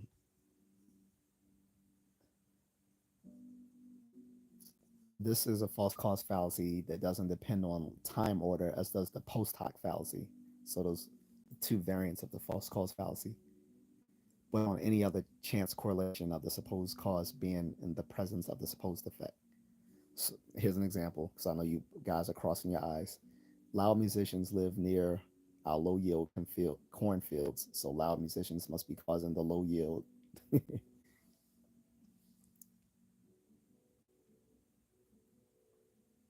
I didn't see who was spamming, but obviously it's someone disturbed. And I'm not reading the comments because if I do, I'm not going to be able to get through my logical fallacies.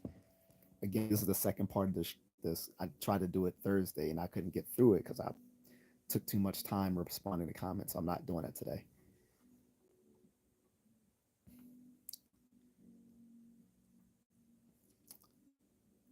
Um, here's the next one. Curve fitting. Here's a good one. Cast, like, share, subscribe, or drop a super chat, guys. Right now, I'm not going to respond to irrelevant comments unless you guys drop a super chat. So I'm sticking to what I'm going to do here, which is logical fallacies. as in the topic, guys. If you can't handle that, I'm sure there's a million other places you can go on YouTube. Anyway, curve fitting is the process of constructing a curve that has the best fit to a series of data points. The curve is a graph of some mathematical function, obviously. But again, for us who are mathematically inclined, the function of a function, excuse me, the function or functional relationship might be between variable x and variable y, where x is the time of day and y is the temperature of the ocean. This is just an example. So when you collect data about some relationship, you inevitably collect information that is affected by noise or statistical fluctuation. Don't even get me started about talking about statistical noise. Okay. So if you create a function between x and y that is too sensitive to your data, you will be over emphasizing the noise and producing a function that has less predictive value than need be. So if you create your function by interpolating, that is, by drawing straight line segments between all the adjacent data points, or if you create a polynomial function that exactly fits every data point, it is likely that your function will be worse if you produced a function with a smoother curve. The original error of too closely fitting the data points is called the fallacy of curve fitting or the fallacy of overfitting. I know people eyes crossed on that one, but it's important when you're talking about mathematical relationships because you often do have people using bad math in socials. So this isn't an example of curve fitting, but this is I'm just going to give an example of bad mathematics here. So we have the OnlyFans model who claims she slept with 1,057 men in 12 hours. And I was telling my friends that that's not, I was like, I don't think, I was like, while that is possible, I said, just from mathematics, I find that practically impossible. He was like, it does, he's laughed. He's like, well, ha ha ha. That doesn't mean she was spent a lot of time with each guy. I was like, no, you don't get it, brother. I was like, if each guy only smashed for 1 minute, it still would have been longer than 12 hours because there's only 720 minutes in 12 hours. So you're saying that 1,057 men smashed her in 12 hours, which is 720 minutes. Like it would, like I said, just if one of if only if each one of them only smashed for a minute, it still would have been mathematically impossible. But if if they're using a very loose term, I mean, if they're using the term sex very loosely just for like having the sausage out and about, so be it. And just for people who are thinking it, because I know some people are, her getting multiples at one time is not going to solve that problem either. So anyway,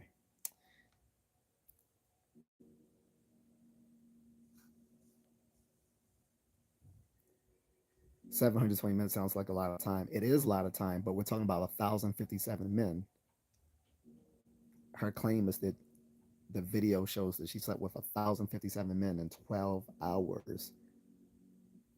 And like I said, if each of those men only smashed for 1 minute, just 1 minute, that would be it would be mathematically impossible that she did it in 720 minutes.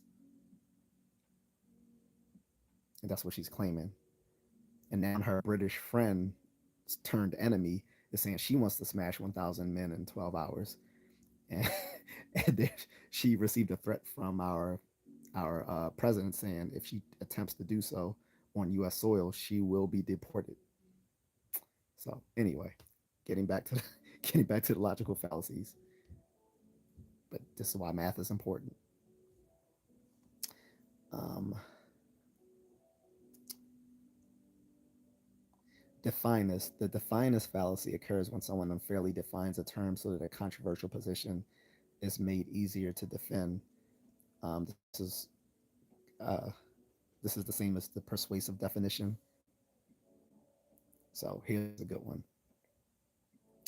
So here's a good example. During a controversy about the truth or falsity of atheism, the fallacious reasoner says, let's define atheist as someone who doesn't yet realize that God exists. That does see and I've seen people do stuff like that, but I won't take you on that aside. I think I'm going to do a whole live stream on atheism, which I have before, but it's going to be something different than I did in the past. That'll probably be coming up next week, maybe in a few days. We'll see. Denying the antecedent. Then again, this is another version of those formal fallacies I was talking about in the beginning. I told you guys I might get back into the formal fallacies because I know a lot of people's eyes crossed when I ran off the different formal syllogistic fallacies in the beginning of the stream. So this is called denying the antecedent. You are using this fallacy if you deny the antecedent of a conditional and then suppose that doing so is a sufficient reason for denying the consequent. Um, this fallacy is often mistaken for modus tollens, where I told you the opposite one, affirming a consequent, was the invalid form of the modus ponens. So this is an invalid form of modus tollens, which is a valid form of argument using the conditional. So I'm gonna use that similar example to earlier. So if she were Brazilian, then she would know that Brazil's official language is Portuguese. She isn't Brazilian. She's from London, so she surely doesn't know this about Brazil's language. So again, this the formal, the syllogistic arguments, what the syllogistic argument forms, and the fallacies to those forms all date back to Aristotle, and really even before that was Socrates. But Aristotle was the one who actually formalized them and wrote those down because Socrates didn't write shit down.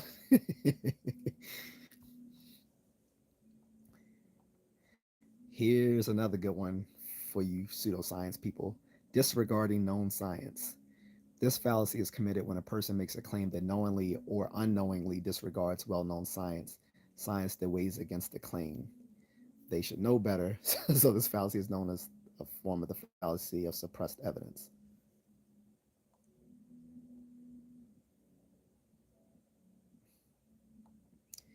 Digression, which is also called avoiding issue, which I already went over.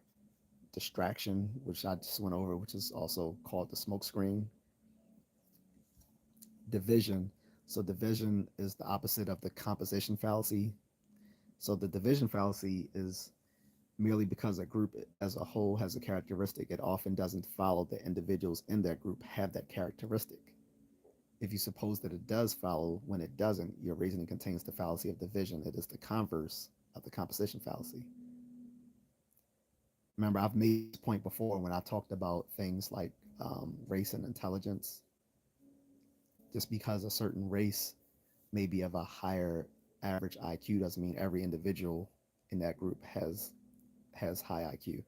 Conversely, just because a racial group has a lower average IQ doesn't mean every individual within that group has low IQ. So there's the domino, which is called the slippery slope. This is a good one, guys. Slippery slope is often used in political discussions and debates and stuff online. So this slippery slope is: suppose someone claims that a first step in a chain of causes and effects or a chain of reasoning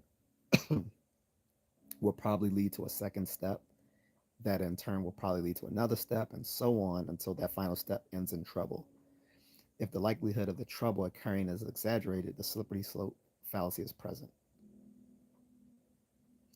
So if you guys want to get an example of that one, okay. So mom says, "Those look like bags under your eyes. Are you getting enough sleep?" And the son says, "I had a test and stayed up late studying." So mom says, "You didn't take any drugs, did you?" The son says, "Just caffeine in my coffee like I always do." So the mom says, "Jeff," I'm using the name Jeff. "Jeff, you know what happens when people take drugs? Pretty soon the caffeine won't be strong enough.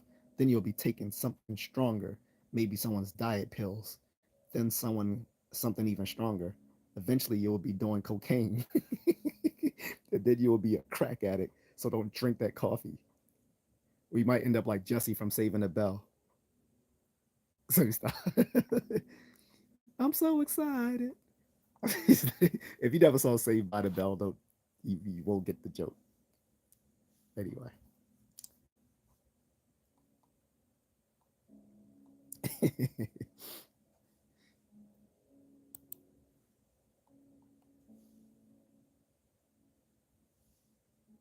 Double standard. Here's another one. These are many situations in which you would judge two things or people by the same standard. If in one of those situations you use different standards for the two, your reasoning contains the fallacy of using a double standard. Um, I talk either or fallacy is just another way of stating the black white fallacy. Equivocation, we already went over it, is a ambiguity in semantics. So equivocation is the illegitimate switching of the meaning of a term that occurs twice during the reasoning. So it is the use of one word taken in two ways.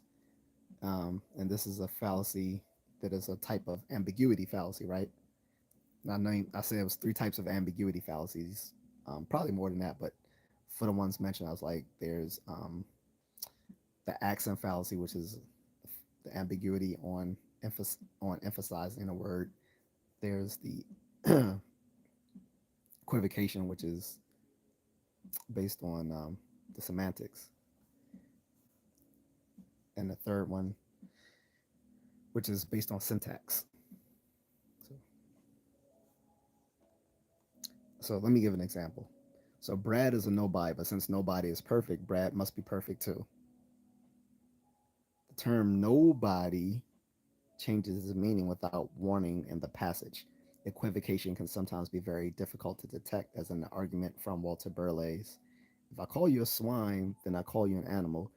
If I call you an animal, then I'm speaking the truth. Therefore, if I call you a swine, then I'm speaking the truth. So they often tested people. I remember in like on my SATs and on the GRE as well. If you some of you went on to grad school or had inclinations to go to grad school, you may have taken the GRE.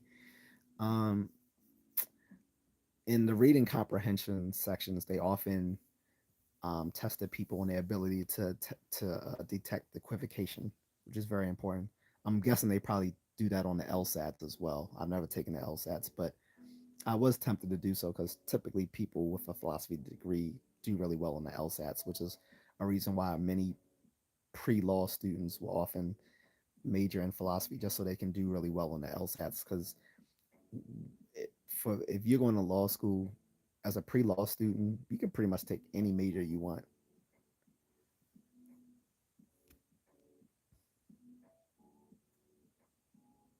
Yep. Thank you, Catherine. She said I'm focusing on the subject. Next fallacy is the etymological fallacy. Etymological fallacy occurs when someone falsely assumes that the meaning of a word can be discovered from its etymology or its origins. So here's an example. The word vise comes from the Latin that which winds. So it means anything that winds. Since a hurricane winds around its own eye, it's a vise. No, it doesn't. So anyway, okay, here's another one. The fallacy of every and all turns on errors due to the order of scope on the quantifiers every, all, and any. People who've done logic notice it is the bane of people when you're doing logic that when you're interpreting when you have to interpret a formal like a formal proposition into like ordinary language. How do you interpret every, all, and any? Um, and this becomes a very common fallacy. But this can be a issue in ordinary talk too, right?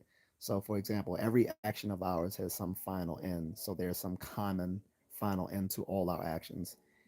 In proposing this fallacious argument, Aristotle believed the common end is the supreme good, so he had a rather optimistic outlook on the direction of history, which is not shared by the rest of us. Marx didn't have a good, did not have an optimistic look on the direction of history, or did he? Well, anyway,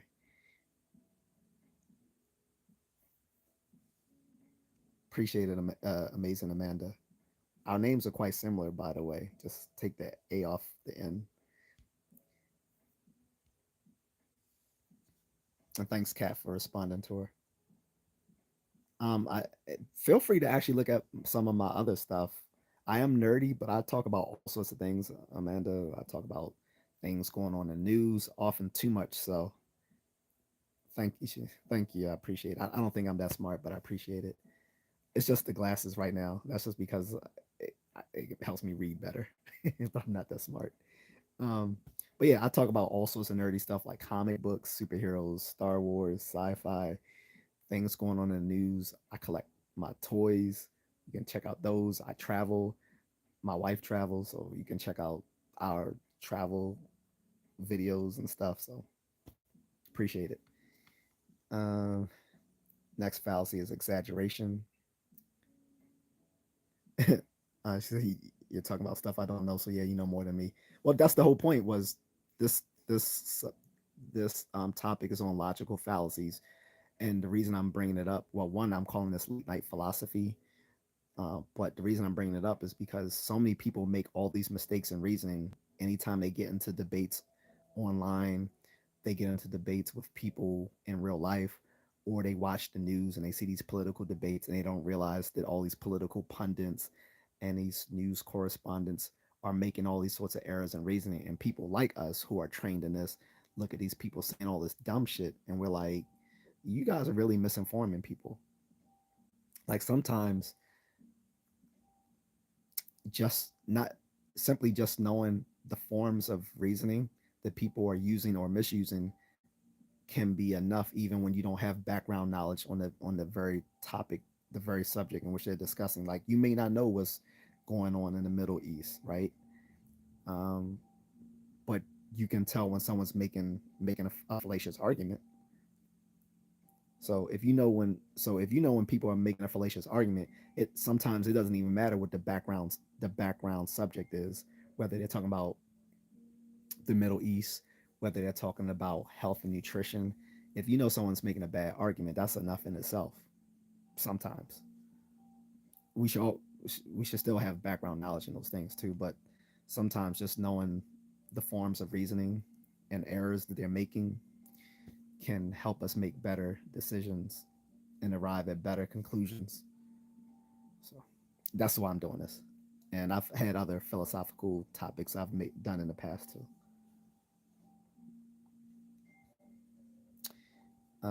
Okay, so I was saying the next one is exaggeration. So when we overstate or overemphasize a point that is a crucial step in a piece of reasoning, then we are guilty of the fallacy of exaggeration, which is which is a type of error called the lack of proportion. Uh, the excluded middle, again, that goes back to false dilemma or the black and white fallacy. False analogy is another one. This is the problem. This problem is that the items in the analogy are too dissimilar. Like I'll often point this out to people too. I'll say that's completely disanalogous when someone tries to relate two unrelated things. So when reasoning by analogy, the fallacy occurs when the analogy is irrelevant or very weak, or when there's more relevant disanalogy. When there is a more relevant disanalogy, there's the false balance. This is a specific form of the false equivalence fallacy that occurs in the context of news reporting, in which the reporter misleads the audience by suggesting the evidence on two sides of an issue is equally balanced when a reporter knows that one of the two sides is an extreme outlier. Oh, this is so common. This is all done in the to appear fair and balanced.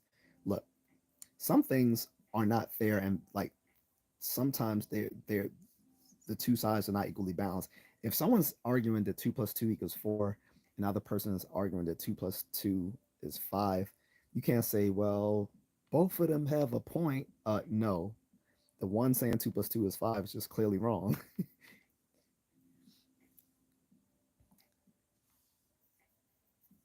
False cause. All right. So we already went over that. That's improperly concluding that one thing is a cause of another. The fallacy of non causa pro causa is another name for this fallacy. Um, its four principal kinds are the post hoc fallacy, right? The fallacy of cum hoc ergo propter hoc, the regression fallacy, we're going to get into that, and the fallacy of reversing causation. And we're going to get, again, this is used often in pseudoscience. So for example, my psychic advisor says to expect bad things when Mars is aligned with Jupiter. Tomorrow Mars will be aligned with Jupiter. So if a dog were to bite me tomorrow, it would be because of the alignment of Mars with Jupiter. False dichotomy, just also called the false dilemma or the black and white fallacy.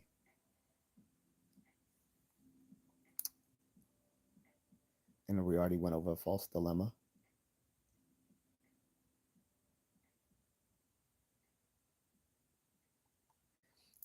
False equivalence. We went over this. The fallacy of false equivalence is committed when someone implies falsely and usually indirectly that the two sides on some issue have basically equivalent evidence while knowingly covering up the fact that one side's evidence is much weaker. It's a form of the fallacy of suppressed evidence.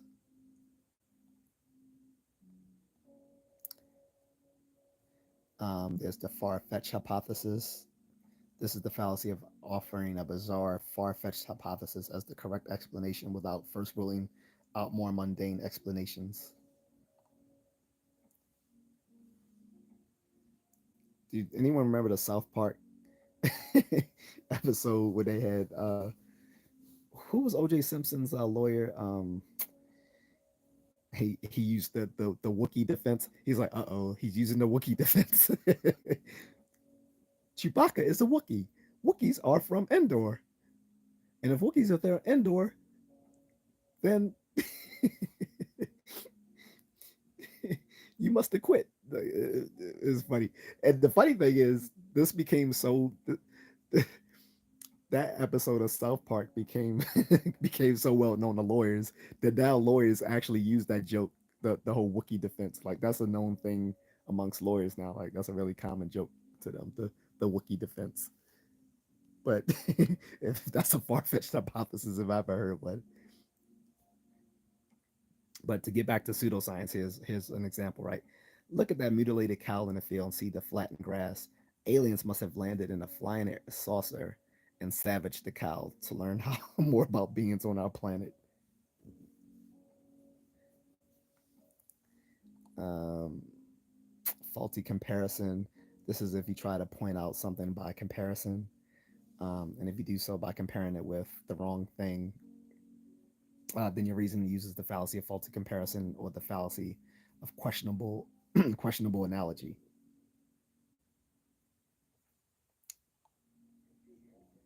Faulty generalization. This is a fallacy produced by some error in the process of generalizing. Um, is an example of hasty generalization or the unrepresentative generalization. Uh, Faulty motives, an irrelevant appeal to the motives of the arguer, and supposing that this relevant revelation of their motives will thereby undermine their reasoning. It's a type of ad hominem fallacy that I mentioned earlier.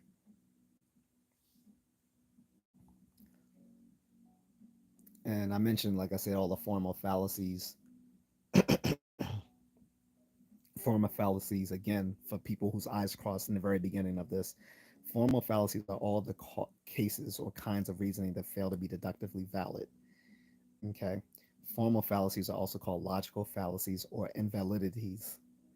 That is, they are deductively invalid arguments that are too often believed to be deductively valid. So I'm gonna give a salient example. I've in the beginning I mentioned like a valid form. So I'm gonna give an invalid form. So an example is some cats are tigers, some tigers are animals, so some cats are animals. This might at first, so I know people saying, but that's right, that's right. Listen to this again. Listen to it again. Some cats are tigers, some tigers are animals, so some cats are animals. So this might at first seem to be a good argument, but actually it is fallacious because it has the same logical form as the following more obvious invalid argument. Some women are Americans, some Americans are men, so some women are men. Now, I know what you guys are gonna say. I know what some of you, but it's like, well, the LGBTQ would say that is true. That is true. According to LGBTQIA, WX, Y, and Z, that is true. So, but no, that is invalid. That is an invalid argument. Nearly all the infinity of types of invalid inferences have no specific fallacy names. So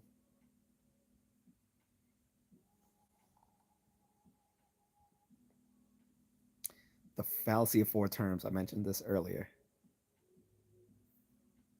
The fallacy of four terms, also in Latin called the quaternio terminorum, occurs when the four rather than three categorical terms are used in a standard form syllogism.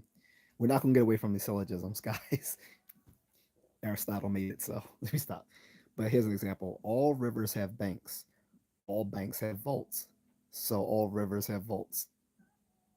The word banks occurs as two distinct terms, namely river bank and financial bank. This is a common one. This is a common example for this. So this example is also an equivocation, which I mentioned earlier. Equivocation is ambiguity in semantics. Without an equivocation, the four-term fallacy is trivially invalid. Um, Here's a big one for all you guys who are betting on the Super Bowl today. Is that today? Yeah, that's today, right? Yeah. All you people gambling, betting on the gambler's fallacy. This is a big one. Pause. The fallacy occurs when a gambler falsely assumes that the history of outcomes will affect future outcomes. An example is I know that this is a fair coin, but it has come up heads 5 times in a row now, so tails is due on the next toss.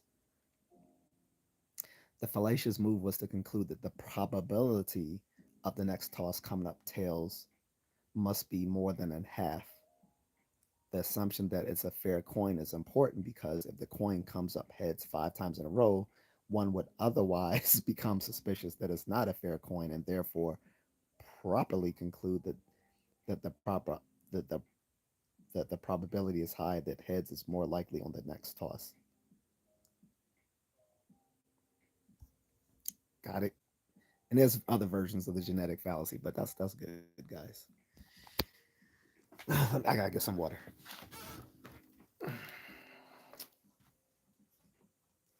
Gotta hydrate. I don't know if you guys can hear the lo-fi mix in the background, but it's bopping.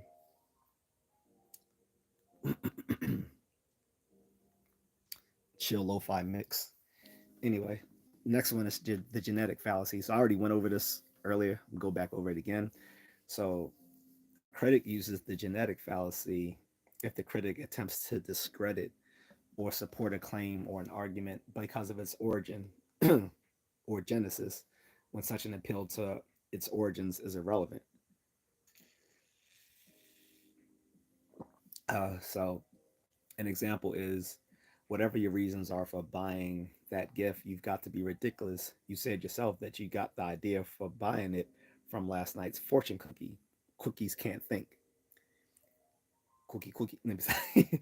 So fortune cookies are not reliable sources of information about what gift to buy, but the reasons the person is willing to give are likely to be quite relevant and should be listened to. The speaker is committing the genetic fallacy by paying too much attention to the genesis of the idea rather than to the reasons offered for it. Got it? Oh, here's a good one. Groupthink. This is a good one. groupthink is when a reason, again, some of these fallacies are psychological fallacies. Some are logical fallacies, some are psychological fallacies. Sometimes these psychological fallacies are also logical fallacies. The difference with psychological fallacies are that they're due to our certain cognitive biases, which are just um, natural errors in reasoning based on our limits of our the limits of our processes of thought. So here's one: groupthink. A reasoner uses the groupthink fallacy if he or she substitutes pride of membership in the group for reasons to support the group's policy. If that if that's what our group thinks, then that's good enough for me. It's what I think too. Blind patriotism is a rather nasty version of this fallacy. Do we have examples of that in the real world? Blind patriotism? I think so. Um, Here's another one: guilt by association. We've mentioned this already, which is a version of the ad hominem fallacy, in which a person is said to be guilty of error because of the group or that he or she associates with. So the fallacy occurs when we unfairly try to change the issue to be about the speaker's circumstances rather than what the speaker's actual argument is, also called the circumstantial ad hominem, as I mentioned earlier. Hasty conclusion, which is another way of saying jumping to conclusions. Hasty generalization, same thing as jumping the fallacy of jumping to a conclusion in which the conclusions is a generalization. Also mentioning bias statistics. Again, like I said, when we talk about fallacies, we're not going to get away from psychological fallacies and statistics, right?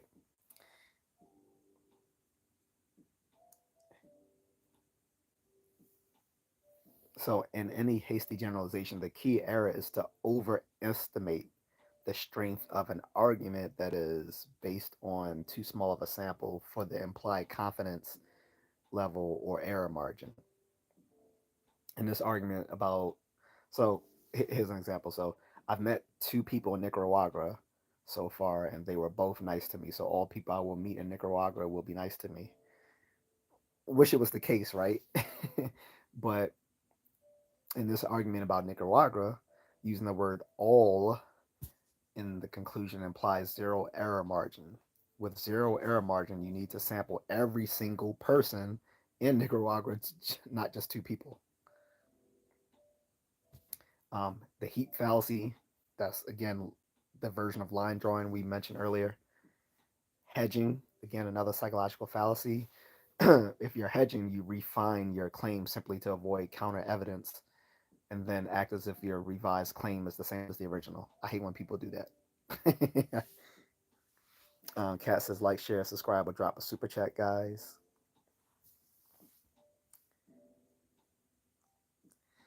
So you you don't use the fallacy if you explicitly accept the counter evidence, admit that your original conclusion is incorrect, and then you revise it so that it avoids the counter evidence. Make that clear. The hooded man fallacy. This is an error in reasoning due to confusing the knowing of a thing with the knowing of it under all of its various names or descriptions. That's a good one. Here's an example. You claim to know Socrates, but you must be lying. You admitted you don't know the hooded man over there in the corner, but the hooded man is Socrates. So,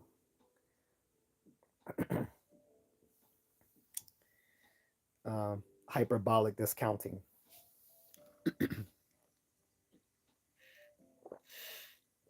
So, the fallacy of hyperbolic discounting occurs when someone too heavily weighs the importance of a present reward over significantly greater reward in the near future, but only slightly differs in their valuations of those two rewards if they are to be received in the far future. the person's preferences are biased towards the present.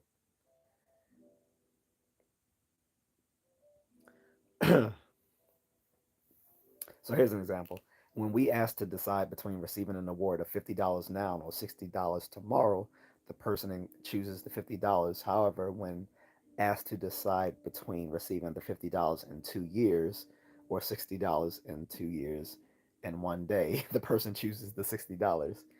If the person is in a situation in which $50 now will solve their problems, but $60 tomorrow will not, then there is no fallacy in having a bias towards the present. And this is important when we look at research on self control and how a classic psychological experiment was refuted when they did better statistical methodology, which is what they did with the WUG test. So the WUG test was a test on self control on toddlers. They told the toddler, um, no, I'm sorry, not the WUG test, whatever it's called. So anyway, in this childhood experiment, they take these toddlers and say, "Hey, hey, um, it's usually like candy or marshmallows or something. It's like, hey, you can have two marshmallows now, but if you wait a little while, when I come back, you can have, I don't know, 4 or 5 marshmallows or candies, whatever." And originally it was shown that, hey, that the kids who immediately chose the candy or the marshmallows now, it was, I think it was called the marshmallow test. I was confusing that with the WUG test, which is a completely different developmental um, experimental research. But anyway, in the marshmallow test, so the kids who took the marshmallows right away instead of waiting for more were considered to have less self control, and they thought that these kids would be bad at you know being able to control their urges later on in life or whatever. But later research kind of mucked that up a little bit. But the hyperbolic discounting shows that may not necessarily be the case.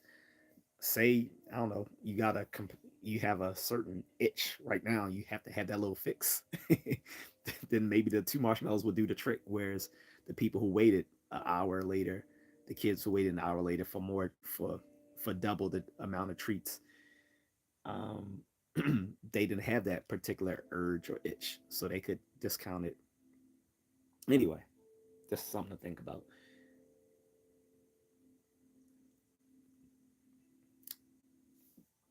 Here's a good one: hypostatization. Let me say it again: hypostatization. That is the era of inappropriately treating an abstract term as if it were a concrete one, also known as the fallacy of misplaced concreteness and the fallacy of reification. This is good. This might be useful when we talk about super science. Excuse me, pseudoscience and stuff like that. So it's nature decides which organism. An example is nature decides which organisms live and which die. Nature isn't capable of making decisions. I shouldn't have to go into too much of that. That means it's not an intentional being or person. But anyway, so nature isn't capable of making decisions. The point can be made without reasoning fallaciously by saying which organisms live and which die is determined by natural causes. Again, you can just say the organisms which live and die is determined by natural causes. Okay. Whether a phrase commits the fallacy depends crucially upon whether the use of the inaccurate phrase is inappropriate in the situation.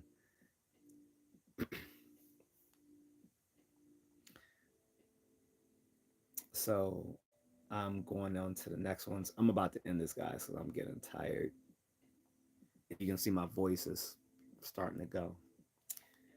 Um, Ideology driven argumentation. This is a good one. So this occurs when an arguer presupposes that some aspect of their own ideology um, they're unable to defend. So here's an example. Senator, if you pass that bill to relax restrictions on gun ownership and allow people to carry concealed handguns, then you're putting your own voters at risk.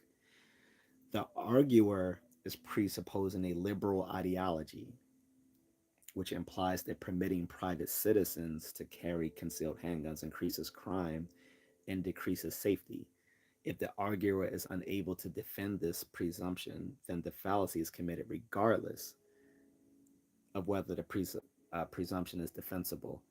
If the senator was to accept this liberal ideology, then the senator is likely to accept the arguer's conclusion, and the argument could be considered to be effective, but it would still be fallacious, such as the difference between rhetoric and logic, which again, the guys I remember that I mentioned earlier, rhetoric and logic, like an effective communicator is going to be able to use both the tools of rhetoric and logic, but they are not the same tools.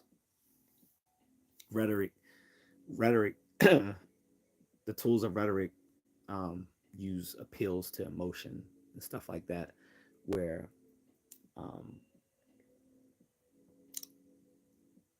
the arguments, logical arguments, rely on tools of reason, forms of reasoning.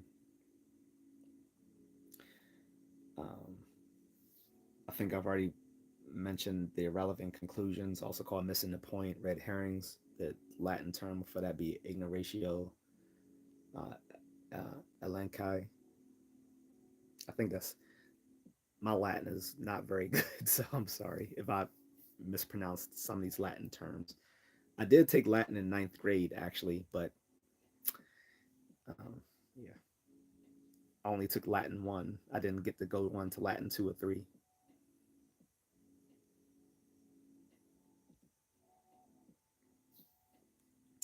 Ignoring a common cause was again common cause.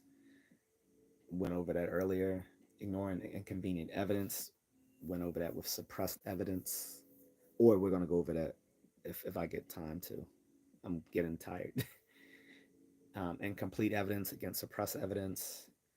Improper analogy, which is another name for the fallacy of false analogy, which I mentioned already. Inconsistency. This is a fallacy that occurs when we accept an inconsistent set of claims. That is, when we accept a claim that logically conflicts with other claims we hold. Inconsistency. Inconsistency is one of the hugest pet peeves in philosophy. Inconsistency, whether we're talking about epistemic inconsistency, logical inconsistency, or just overall any sort of rational inconsistency, which it can be logical, epistemic, moral. Inconsistency is like one of the biggest sins in philosophy is inconsistency. So an example is I never generalize because everyone who does is a hypocrite. The last remark implies the speaker does generalize, although the speaker doesn't notice this is inconsistent with what he said.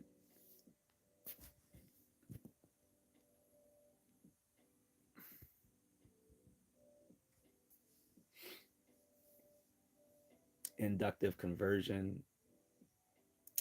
Um, so inductive conversion is improperly reasoning from a claim of the form all A's are B's to all B's are A's, or from one of the many, or from one of the, or from one of the forms many A's are B's to many B's are A's, and so forth. Here's an example. Most professional basketball players are tall, so most tall people are professional basketball players. The term conversion is a technical form and the term conversion is a technical term in formal logic. So this hits hard with me as a combat athlete. You know, we often say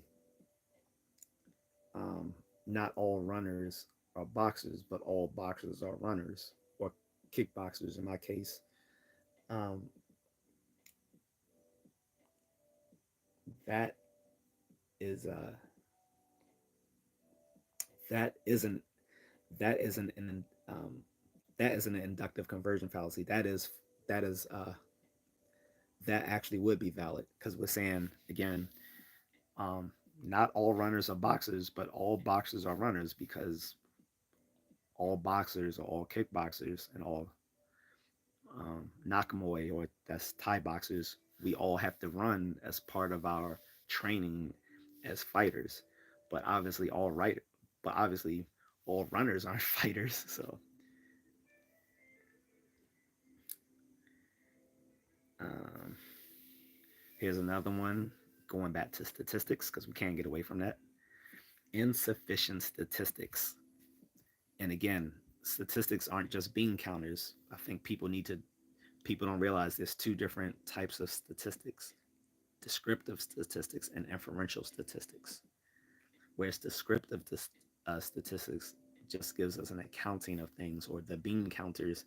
Inferential statistics gives us tools of reasoning, which is important in science and math and philosophy. So insufficient statistics is drawing a statistical conclusion from a set of data that is clearly too small. All right. Um, and this is the form of fallacy also known as jumping to conclusions.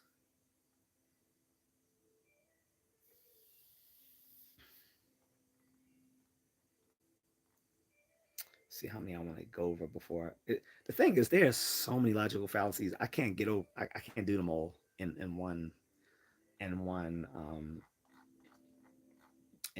live stream, guys. Unless I was to do one of those really long ones. Pause. um, but I mean, depending on how this goes, I can always make a third part to this because this is the second part actually. The first part we I didn't go over any logical fallacies at all because I spent too much time replying to comments, which is why I'm not doing it today. So people saying, "Oh, he's just ignoring us." Well, yes, I am because if I attended to all the comments, then I wouldn't get through these fallacies. On top of that, if people really want me to respond to them, they always have the option of dropping me a super chat. If you drop a super chat, I will automatically respond to you. So here's one: the intentional fallacy. I like this. The intentional fallacy, intentional with an S, not with a T.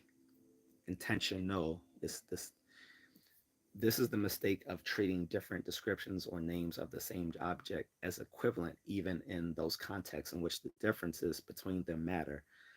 So, reporting someone's beliefs or assertions or making claims about necessity or possibility can be such context. Um, in these contexts, replacing a description with another that refers to the same object is not valid and may turn a true sentence into a false one. I know some of you don't get that. I'll give an example. So Michelle says she wants to meet her new neighbor, Stonecker, tonight, but I happen to know Stonecker is a spy for North Korea. And so Michelle says she wants to meet a spy for North Korea tonight. Michelle never said any such thing.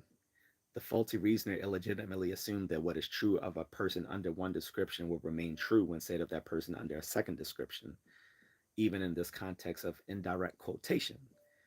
What was true of the person when described as her new neighbor Stallnaker is that Michelle says she wants to meet him, but it wasn't legitimate. It wasn't legitimate for me to assume that this is true of the same person when he is described as a spy for North Korea. Extensional context are that's the opposite, guys. Extensional, intentional. So extensional contexts are those in which it is legitimate to substitute equals for equals with no worry, but any context in which the substitution of co-referring terms, and I know your eyes are crossing, sorry, but the, the, any context in which the substitution of co-referring terms means the two terms refer to the same thing. That's co-referring terms. Is illegitimate is called an intentional context. Intentional contexts are produced by quotation, modality, and intentionality with a T, propos- or which are propositional attitudes. Um, a, prop- a propositional attitude, guys, is any intentional mental state. When I say intentional mental state or propositional attitude, it's basically referring to a mental state that is about or arriving at something. And we know now that all mental phenomena are intentional with a T, meaning that they are about or directed towards something. So intentionality with an S is a failure of extension. So intentionality with an S is a failure of extensionality, thus the name intentional fallacy. If you didn't get that, that's fine. I want to bring it up because it's important, especially for people who get into things like philosophy of mind and cognitive science, which is my most favorite subject. Most people know me just for like the stuff I talk about with comic books and superheroes and Star Wars and sci-fi, but my most favorite subject is cognitive science. So anyway, invalid reasoning, which is everything we're talking about today. I might end this here, um, just because it's so late. Um, but invalid reasoning. Let me see what time it is. Yeah, I'm gonna end this here. So invalid reasoning and is an an invalid inference. An argument can be assessed by deductive standards to see if the conclusion would have to be true if the premises were to be true. If the argument cannot meet this standard, it is invalid. This is what we've been talking about all through this whole stream, right? So I'm going to repeat that again.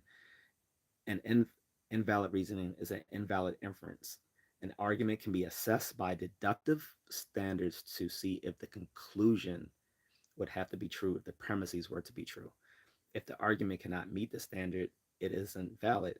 An argument is invalid only if it is only if it is not an instance of any valid argument form. The, the fallacy of invalid reasoning is a formal fallacy. Formal fallacies, guys.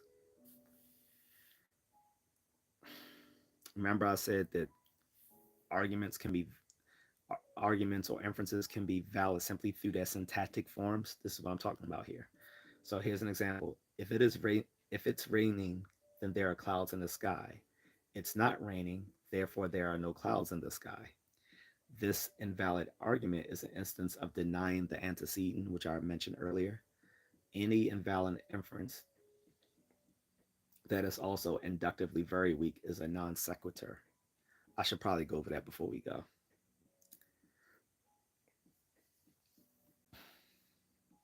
Let me get up and go over non sequitur. Um, so non sequitur, this is another big one for me. I'll often say people are using non sequitur reasoning. Non sequitur is when a conclusion is supported only by extremely weak reasons or by irrelevant reasons. The argument is fallacious and is said to be a non sequitur. Non sequitur is Latin to mean does not follow. That's what non sequitur means in Latin. It does not follow. So, however, we usually apply the term only when we cannot think of how to label the argument with a more specific fallacy name.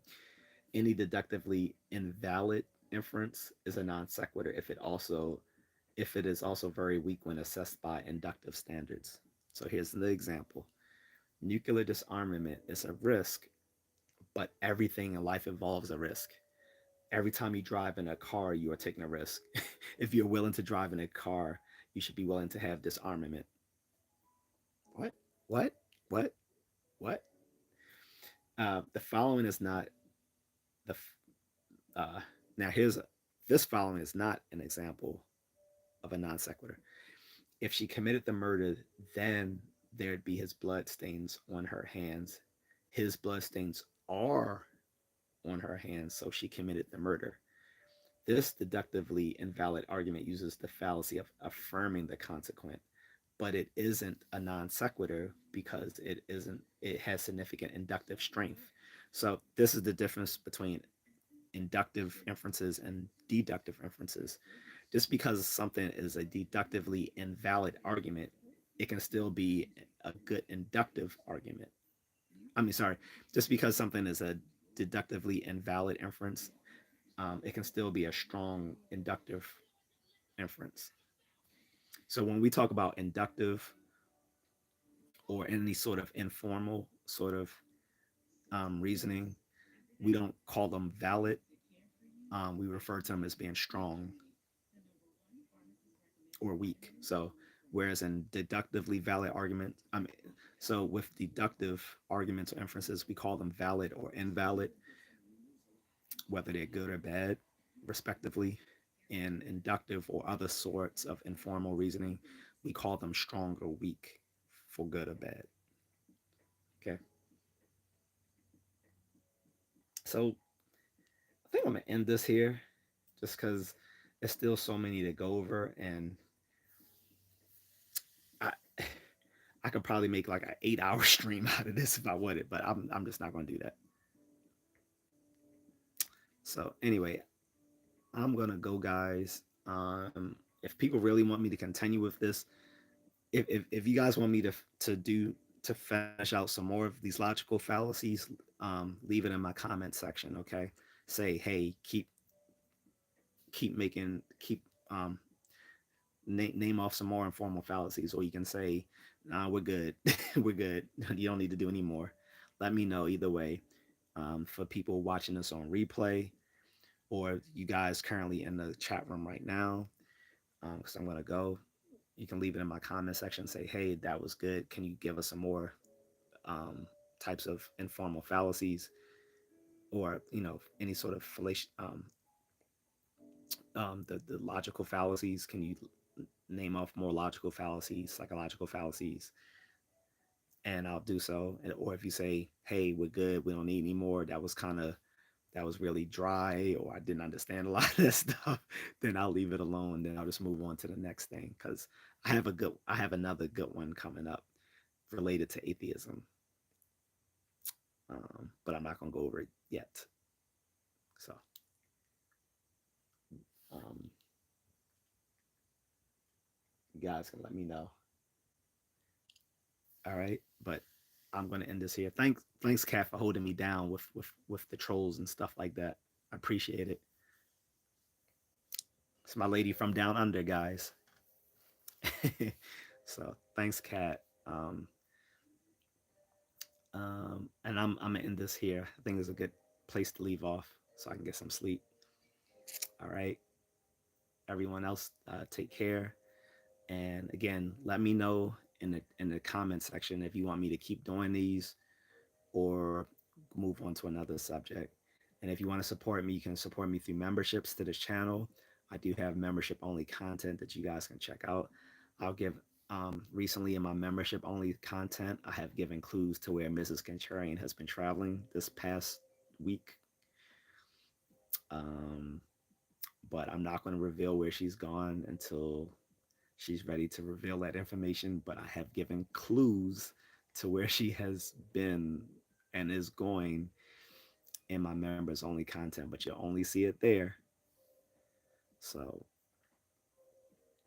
well, actually no, I do have some I have some videos up in my YouTube shorts that you can check out as well to give some clues, but I give really good clues in my members only stuff. So if you want to check out that or some of my workout videos in my members only content, you can check it out there.